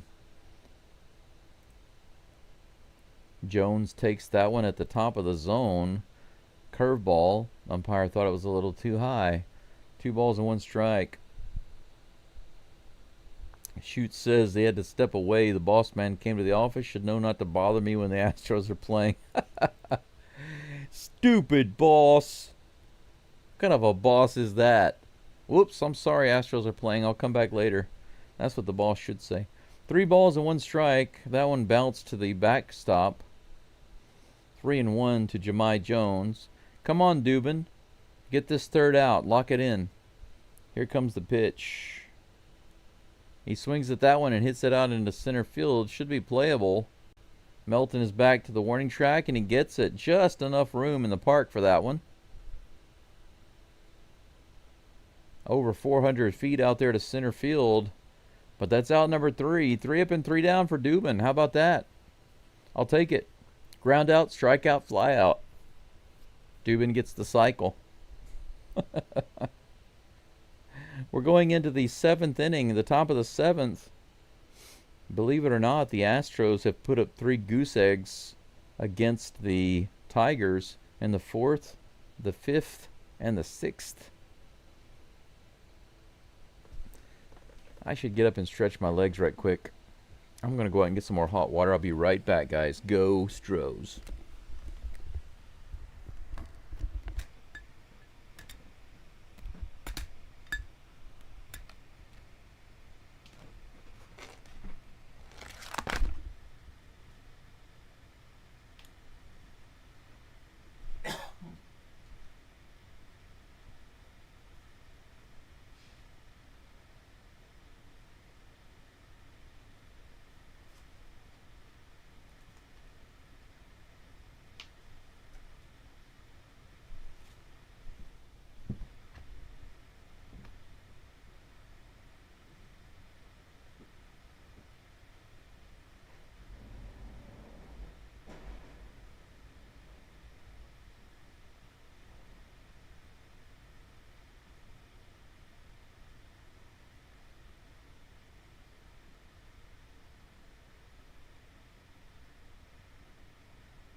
Well, Cam Smith had the 1-1 count. As soon as I came back, he hit one right up the middle. But it was snatched by Torres, and he fired it over to first to get the out. You can see the play right here. Little backhand and a throw over to first base. Good defensive play. No infield hit for Cam Smith. Pena's at the plate. The first pitch is low and outside for ball 1. Hey, Steel Viper wants to start the rally. Thank you, sir. This one's hit right back to the pitcher. Morton grabs it and he lobs it over to first base. Pena is out easily.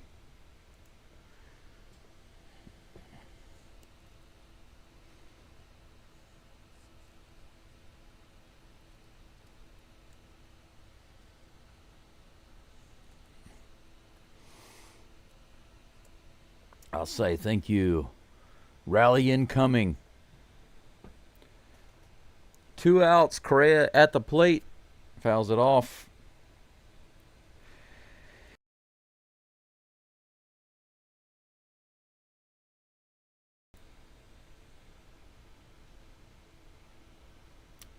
Viper, you too. You have a good day. Prayers and good health to you as well. Have a good day at work. Hopefully the next time you check the score, the Astros will have tied it up or taken the lead. 1-1 is the count to Correa with that pitch. Here comes the next toss. Low and outside. 2 balls and 1 strike. Angel says, my uncle was diagnosed with stage 4 cancer 10 years ago and still around. They gave him 60 days to get his affairs in order or sorted out, and he's still among us. Doctors are not always correct. You're right. You're absolutely right. 3 balls now and 1 strike to Correa. Here comes the next pitch.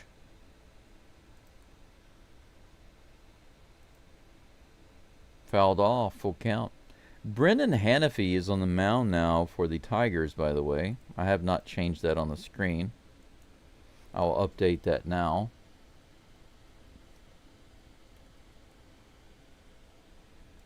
Here comes the next pitch to Correa, the 3-2. This is hit high in the air and out of play.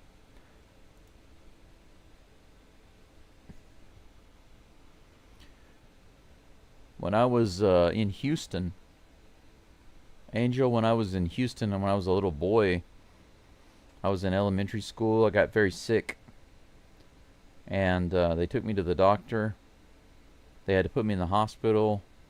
They couldn't figure out what was wrong with me. They took me to Texas Children's Hospital. They had specialists look at me. They couldn't figure out what was going on. 95 inside fouled off. The count remains 3-2 to Correa. My whole body was in pain. Nobody could touch me. If you touched me, I would scream. It hurt so bad. I couldn't eat. They had to put me on an IV, give me a lot of liquids.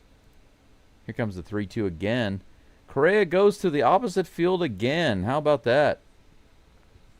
He's actually got 5 hits in his last 5 games. I'm sorry, maybe more than that, but he's got a 5-game hitting streak going right now. There's a little bit of a ray of sunshine going on. Speaking of ray of sunshine, Altuve comes to the plate. Correa on first base, Altuve at the plate with 2 outs. But the doctors, Angel, the doctors told my mom and dad to prepare for my funeral because there was nothing they could do for me. 88, it's top of the zone, strike 1. But suddenly, inexplicably, I got my appetite back. 87 below the zone. I'm surprised they didn't call that a strike. 1 ball, 1 strike to Altuve. I just suddenly wanted to eat again. Slowly it took me a long time. It took me months, but I got my strength back. I got better. In the dirt. 2 balls, 1 strike to Altuve. So the doctors basically told my mom and dad, there's nothing we can do. Prepare for his funeral. And then suddenly, I got better. So you're right. Doctors don't know everything. Here comes the 2-1 pitch. This is grounded to third. Fires it over to first for the 3rd out. So Altuve grounds out. Correa is stranded on first. 4 hits for the Astros, 7 hits for the Tigers. This is a 7-2 game going into the bottom of the 7th.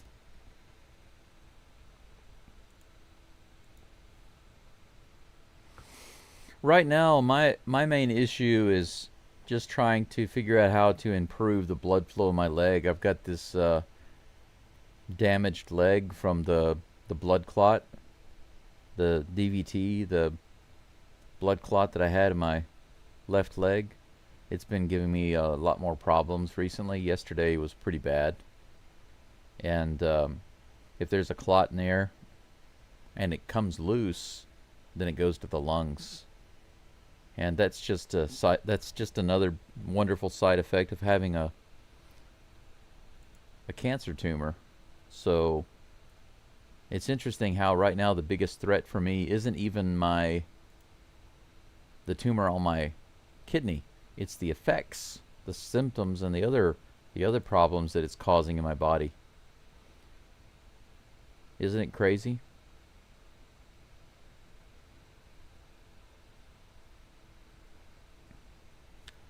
But it causes nausea, anemia, edema, blood clots, flow problems, fatigue, all sorts of things.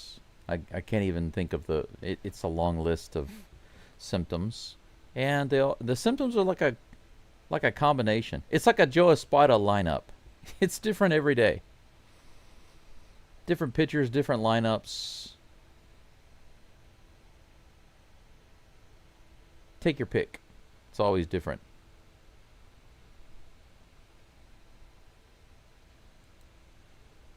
Hello Kitty Day. De Los Santos is in the game now for the Astros. Dubin has done his duty. Dubin's duty's done.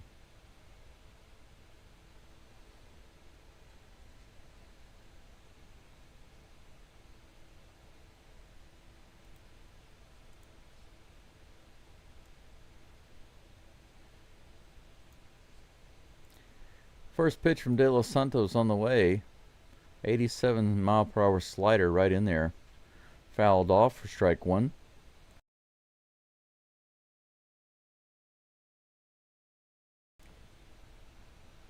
Oh and 1 to Gleyber Torres. Here's the pitch. Fouled off. 0 and 2. Got about 57 watching. I think this is the lowest I've had since the beginning of the season. The lowest amount of listeners or watchers I've had. I can understand why, though. Here comes 0 and 2 pitch. 96-mile-per-hour up and in, fouled off. Count remains the same. But I do appreciate you all being here. 35 likes. That actually feels painful. I remember a long time ago when I thought, wow, I got to 30 likes. Now it's anything under 100 is insane, but 35 is crazy. Absolutely crazy. It just shows how far the Astros have slipped because the fans just aren't there. Outside. 1 ball, 2 strikes.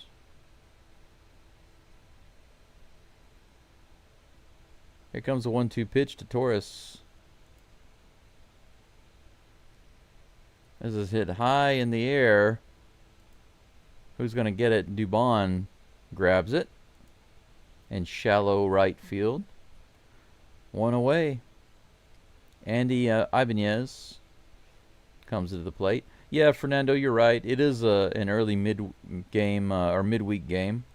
That has a little to do with it. But if the Astros were doing much better right now, it would be the count would be higher. I'd have over 100 viewers for sure.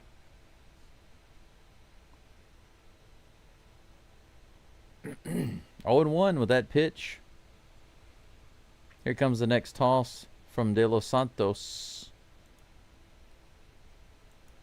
Just barely misses on the outside. 1 and 1.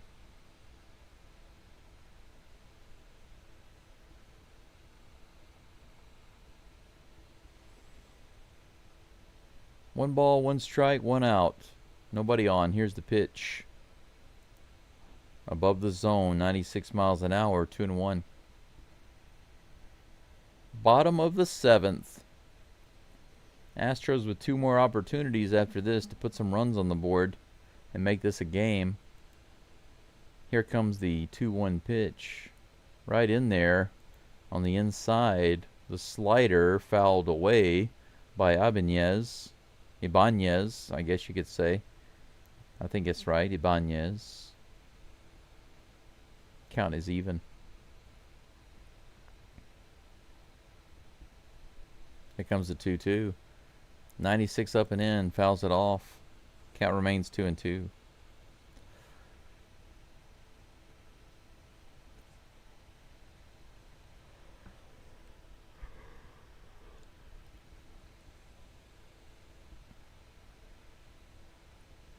Here comes the 2-2. Swing and a miss. De Los Santos gets a strikeout with a 96-mile-per-hour high heater. Looking nice right there. Little rising fastball there. Boom, baby. I'm expecting some good things out of De Los Santos. He looks strong. 2 away. Torkelson at the plate. Ground ball straight to Correa on the first pitch. 1-2-3 for De Los Santos. 4 straight scoreless innings for the Tigers. Now that's Pretty nice. I know that Fromberg gave up 6 in the first. But the good thing is that from the 2nd through the 7th, the Tigers have only scored 1 run. The Astros have outscored them between the 2nd and the 7th 2-1. So that's encouraging.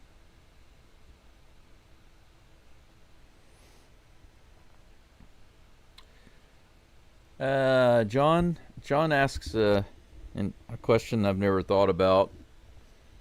If we would have kept A.J. Hinch, would we have kept our run going the same way? I think that if we'd have kept A.J. Hinch, we would have invited a lot of other challenges that we would not have otherwise had. I can't begin to speculate as to how we would have performed. It is an interesting what-if question. But I think that the challenges that the Astros would have had to have faced with A.J. Hinch in charge would have created a completely different dynamic of things to overcome. That's my opinion.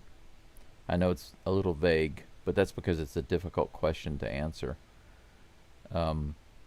It's not like saying you got this one guy or that guy. What if you had this guy instead of that guy?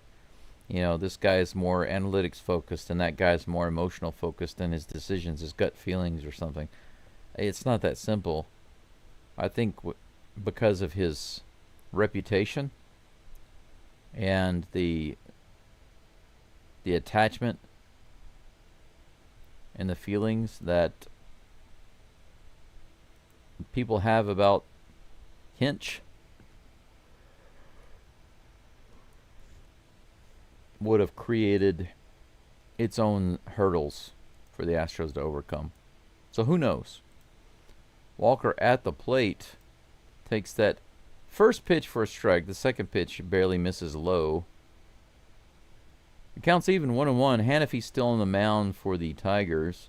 Here comes the 1-1 pitch. Low and outside, ball 2 to Walker. Walker 0 for 3 today. First hit in this game. Coming up. He fouls it off. 2 balls and 2 strikes.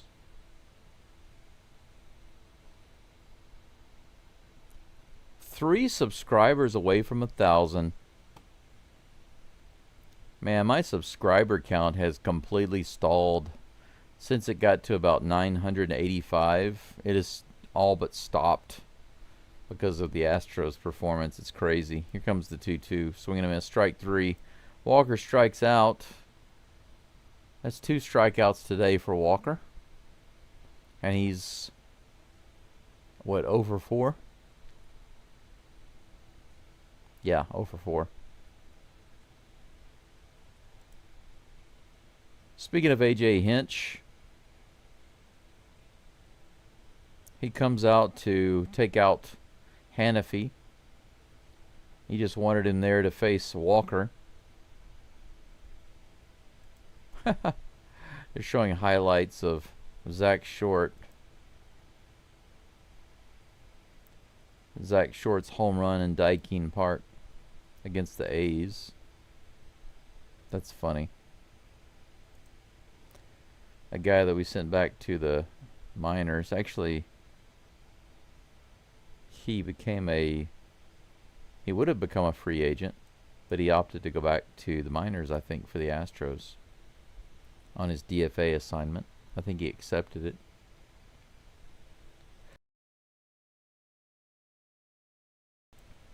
Pretty sure my hot water is ready in there, but I'm just too tired to go get it.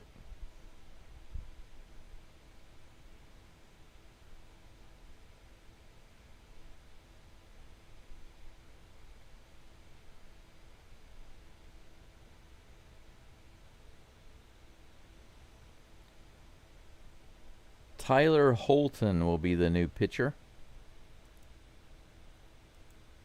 for the Tigers.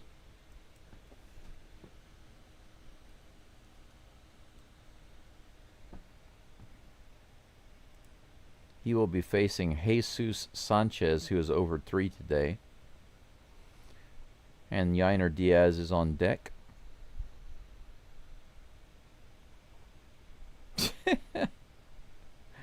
Zach Short, our best player. Okay.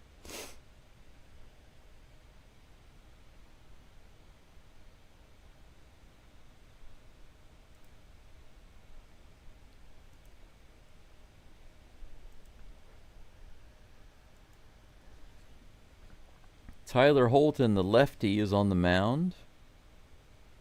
Here comes the first pitch to Sanchez. Low and outside. Check swing. 1 ball, no strikes.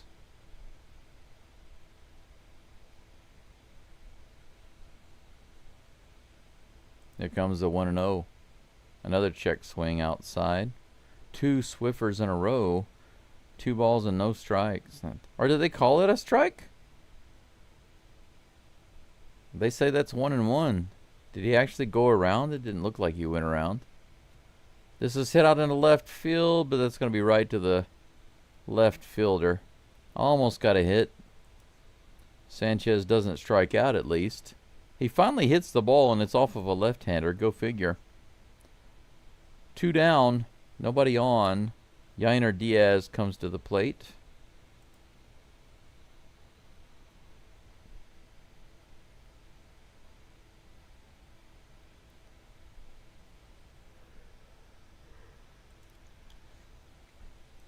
First pitch is fouled off at the plate. 0-1 to Diaz.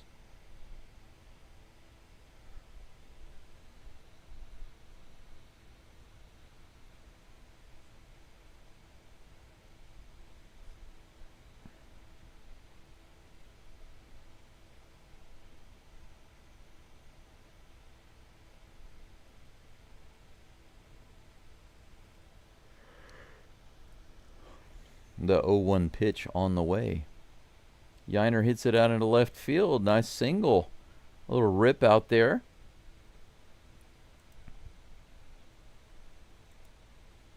Good job, Yainer.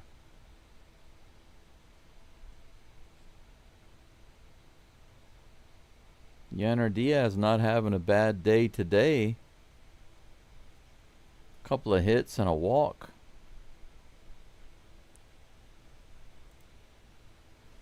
Chas McCormick is going to make an appearance here. Another righty against the left-hander. He is having a little chat with the catcher at the plate. They must be talking about McCormick's pitching performance. That's my guess.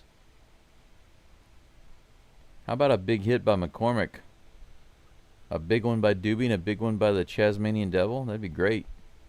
It looks like it might be a ground out. It is a fielder's choice. Very first pitch.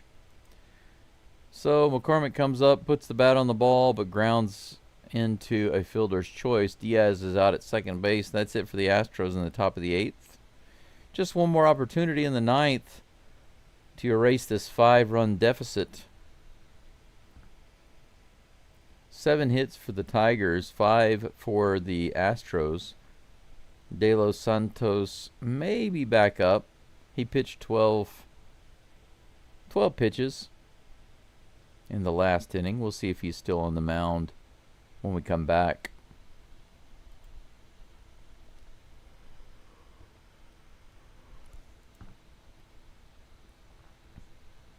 .426 in the morning here. I don't yet see the sun, surprisingly, but then again, we've had some cloudy weather and thunderstorms. I think there is a thunderstorm warning right now. Let me see. Let's see what we got. Thunderstorm advisory until midnight tomorrow. I get an all-day thunderstorm advisory. Let's take a look. Where's the Okay, I gotta make it bigger. Where's the radar? There it is. I don't see anything on the radar. Here's where I'm at right here. I don't see anything around here on the radar. Oh well. Maybe there might be some thunderstorms later on.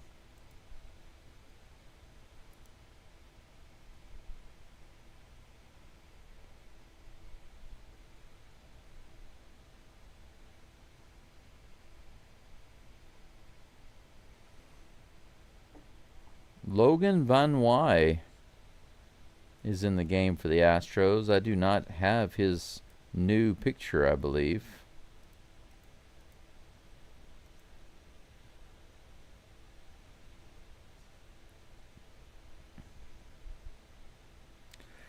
Yeah, I don't have his new portrait, so we're going to have to keep the De Los Santos image on the screen, unfortunately. But the first pitch from Van Wy, 93 miles an hour on the inside edge. Van Wy has been out for a while. Interesting. I didn't expect to see him back in the game today. 92 at the bottom of the zone, swing and a miss. 0-2 is the count to Riley Green.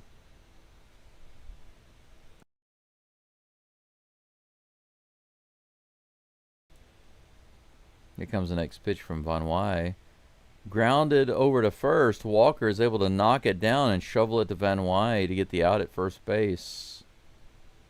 Good play by Walker to knock it down, pick it up, and toss it to the pitcher.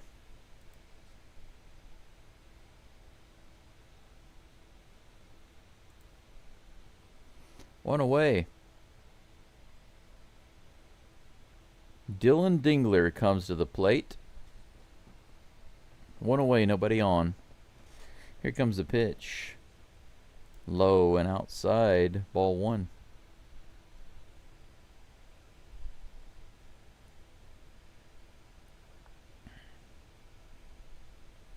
Here comes the pitch. Inside, fouled off. The fastball. 1-1 is the count. Dingler 2 for 3 today, batting .275 on the season.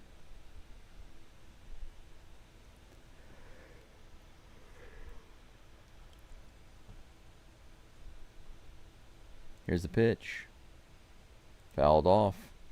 Isn't it funny? The Astros looking like they're going to get swept today, and the Mariners looking like they're going to get swept in Philadelphia, or against Philadelphia. I'm not sure if they're in Philadelphia. I can check that in a moment. We'll take a look at it. Foul ball, 1-2 is the count. Here comes the next pitch from Van Wy. Dingler swings and misses the 93-mile-per-hour fastball just above the zone. Strike three. Van Wy gets a K. Van K. Let's take a quick look at the scoreboards here. Yeah, look at that. The Phillies destroying the Mariners in the 7th, 8-2. Look at that. That's nice. And they're losing worse than we are. Great. Nice. In the bottom of the zone, Winsil Perez at the plate. 0-1 is the count. Here comes the next pitch. Outside, the changeup missing. 1-1 is the count. What else is going on right now on the... Any other scores? I don't see anything else. This is hit to second base. Doobie grabs it and throws to first. Look at that. Van Wy, he hasn't been playing since May. He comes back in and gets 3 up and 3 down with a strikeout. That's nice. Once again, you got to look at the bright side. Framber Valdez has a complete disaster of a first inning, gives up 6 runs. But for the next 7 innings in a row, the Tigers get 1 run. 5 innings rather. 5 innings in a row, 0 runs given up. by the Astros. And the Astros relievers have been locked down. It's nice to see them pitching well.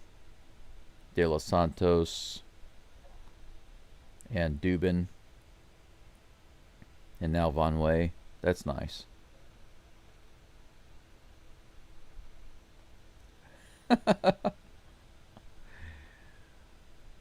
Yeah, elbow.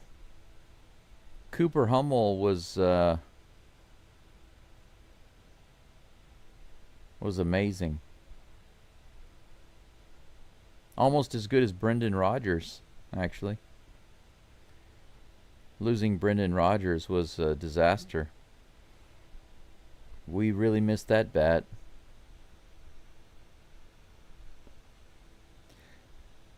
Yeah, you're right, shoot. I mean, if you look at it, if you take out that first inning, the Astros are winning this game 2-1 because of excellent pitching. I mean, Fromber, if you look at his second inning through the fifth inning, I mean, look at that. I think that's actually quite impressive to have such a disastrous first inning and come back and pitch 4 more innings, and give up just one more run. Just one run. Amazing. And then your relievers come in 3 innings in a row, give up nothing. Oh my gosh, look who is on the mound for the Tigers. No kidding. Now the Astros are going to win. It's Rafael Montero. Rafael Montero, I kid you not, is on the mound for Detroit. Now the Astros will win in the top of the 9th. Doobie at the plate. He takes the first pitch. He backs out before the pitch even comes in. 94 miles an hour. I kid you not. Rafael Montero is on the mound for the Tigers. Now the Astros win this game in the 9th inning. Here comes the pitch. On the outside edge, strike 2.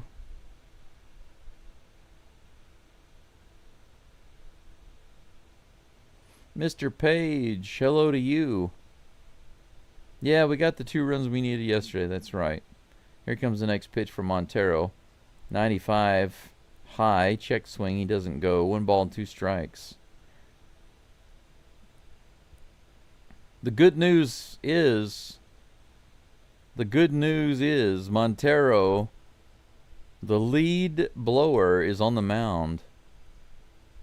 Outside, 2-2. The collapse has begun. The Tigers don't realize it yet, but Montero's on the mound. They've lost this game already. 2-2 to Dubon. Here's the pitch. Outside, ball 3. Fernando says they have Urquidy. Really? Wow, they picked up all of our leftovers, it looks like. Here comes the full count. Fouled at the plate. Count remains full to Doobie. Yeah, you're right, Mr. Page. He picks up all of those Astros leftovers and he wants to use them against us. It's hilarious, isn't it? It'd be just desserts for us to win off of Montero. Here comes the pitch, though. This is hit a slow roller to shortstop and thrown over to first base for out number 1. Doobie grounds out. Cam Smith due up. I'll tell you what, though. It would be nice for us to have a big run here against Montero. I mean, Montero was the main pitcher I was always scared of seeing come in the game for the Astros. Even if we were up by 3 runs, I didn't want to see Montero. Just load up the bases and give up a grand slam or something. Here comes the first pitch to Cam. What in the world is with the Astros just taking that first pitch? Have they been told now to take the first pitch? Strike 1. 1 out, nobody on. Here comes the toss. He fouls that one off. Now it's 0-2.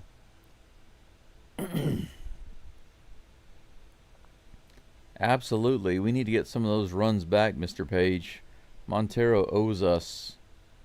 He has caused us fans a lot of pain. Now he should pay us back. Here's the 0-2 pitch. In the dirt, outside. 1 ball and 2 strikes.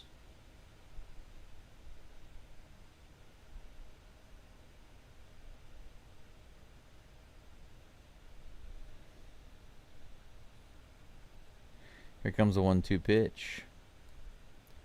Cam swings and misses. The 86-mile-per-hour slider right down the middle. Strikeout. 2 down. Unless the Astros are going to have an amazing 2-out rally, the game is pretty much over. Astros' next 4 games against the Orioles: Jason Alexander, Lance McCullers Jr., Christian Javier, and Spencer Arrighetti. That's a pretty interesting looking lineup coming up for the Astros. Pena at the plate takes the first pitch outside for strike 1.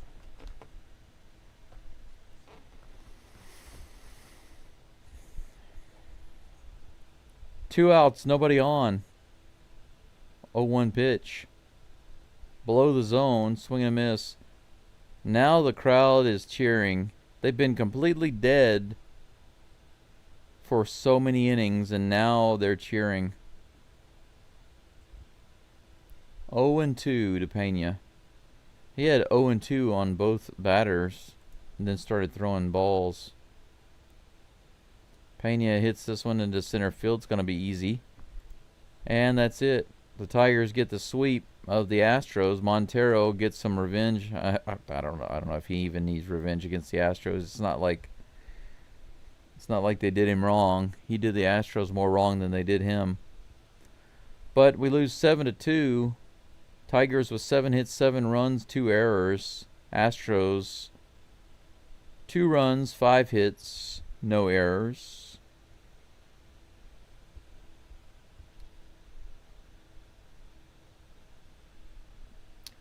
Well, the Mariners, they were losing. Did they get a run? Because they were down 8-2, not 7-2. Yeah, they're down 8-2. They're losing worse than we did. They're down 6 runs. We were only down 5, so they're losing worse. And the Phillies got 17 hits. You see that? Look at this. Look, there's a difference there. Look at this. The Tigers only got 7 hits against us. That's not bad. It's just that first inning when they had, Valdez gave up a couple of walks. He had a hit batter and 2 wild pitches that gave up runs. So that contributed to those runs in the first inning. We only gave up 7 hits. But look at this. Look at this. The Phillies have 17 hits in this game. The Mariners only have 4. That's a huge difference. The Mariners played a lot worse in this game than the Astros did on offense and defense. So I'm happy about that. Astros will maintain their 1.5 game lead, looks like. All these other games haven't started yet. Oh, there are a couple down here. Hey, the Pirates wound up beating the Blue Jays. Look at that. That's nice. 2-1. They held the lead. Good for you, Pirates. Good for you. That's good news. See? Even when the Astros are struggling, these other teams can struggle. I mean, the Pirates are 54-74. They're not what you would call a good team right now, right? But they beat the Blue Jays. They've got 20 less wins, and they were able to beat them 2-1. And they win the series. 2-1. Thank you, Pirates. All right. Let's take a look at this next series we've got coming up. Let me go back down here. This will be the quicker way to do it. Astros have a 4-game series in Baltimore. Hope Trammell gets better soon. Worried about him going on the injured list. 4-game series against the Orioles coming up. Starting tomorrow. No day off. Not until the 25th. On my screen, it's going to be the 26th. Because I'm in Japan, so, it's a day ahead for me. But 4-game series starting tomorrow at Baltimore. Jason Alexander will be on the mound, followed by Lance McCullers Jr., Christian Javier, and then Arrighetti. Tomorrow's game We'll have Brandon Young, another Cy Young, the Cy Young back on the mound. Now, what do you guys want to? You guys want to take bets about this game? I'm not going to place any real bets, but think about this. His only win is that game that he had against the Astros. He had almost a perfect game, and now he's going to start off the first game again against the Astros, and he's facing Jason Alexander. Do you want to? And they've actually got the Orioles. Look at this. Look at this. They've got the Orioles predicted 51% to win this game.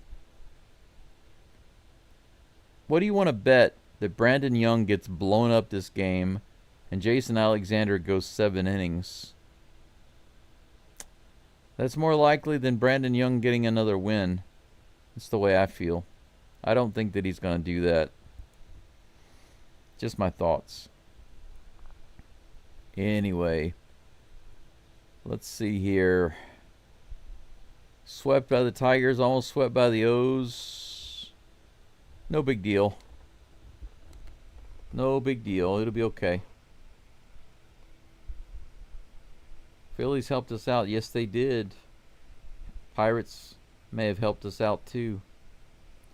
Mr. Page says, good news is our schedule should be easier for the next little bit. Yeah, we need some time to get relaxed. Calm down. Quit trying so hard. That's literally what the Astros are doing right now. They're just trying too hard. They need to just relax and go out there and have fun. Yankees won yesterday, 13-3. Can't believe my Rays lost. Well, it's baseball. Anybody can lose. Angel says still 1.5 games ahead. It's crazy. We can't win, but we're still on top. Yep. Isn't it? Isn't it amazing? Fernando says, thank you for the stream and chat. Have a good day. You too. Thank you for being here, Fernando. Thank you for listening in. Thank you for the like. Thank you for the comments. All of it. Thank you so much. Chris says, well, yeah, we need to win so the Orioles stop their winning streak. Yeah, the Orioles are just playing spoiler right now. They got nothing to lose. They don't care. They are the honey badger right now. They don't care. They just don't care. They're happy to hurt teams like the Astros.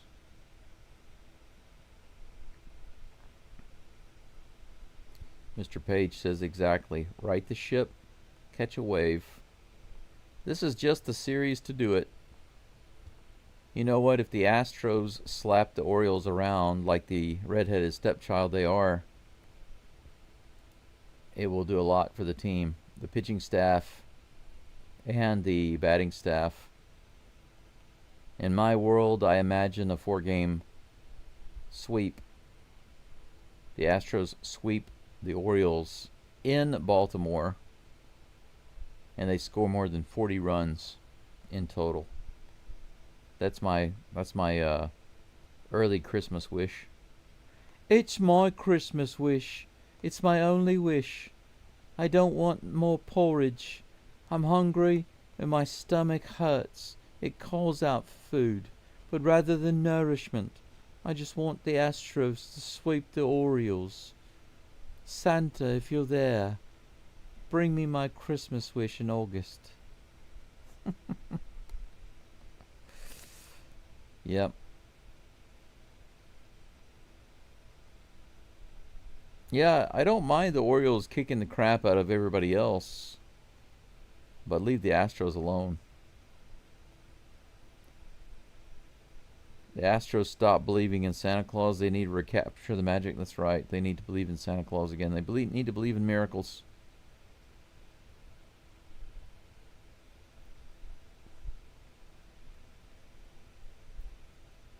If that don't get it done, yeah, I don't know what will.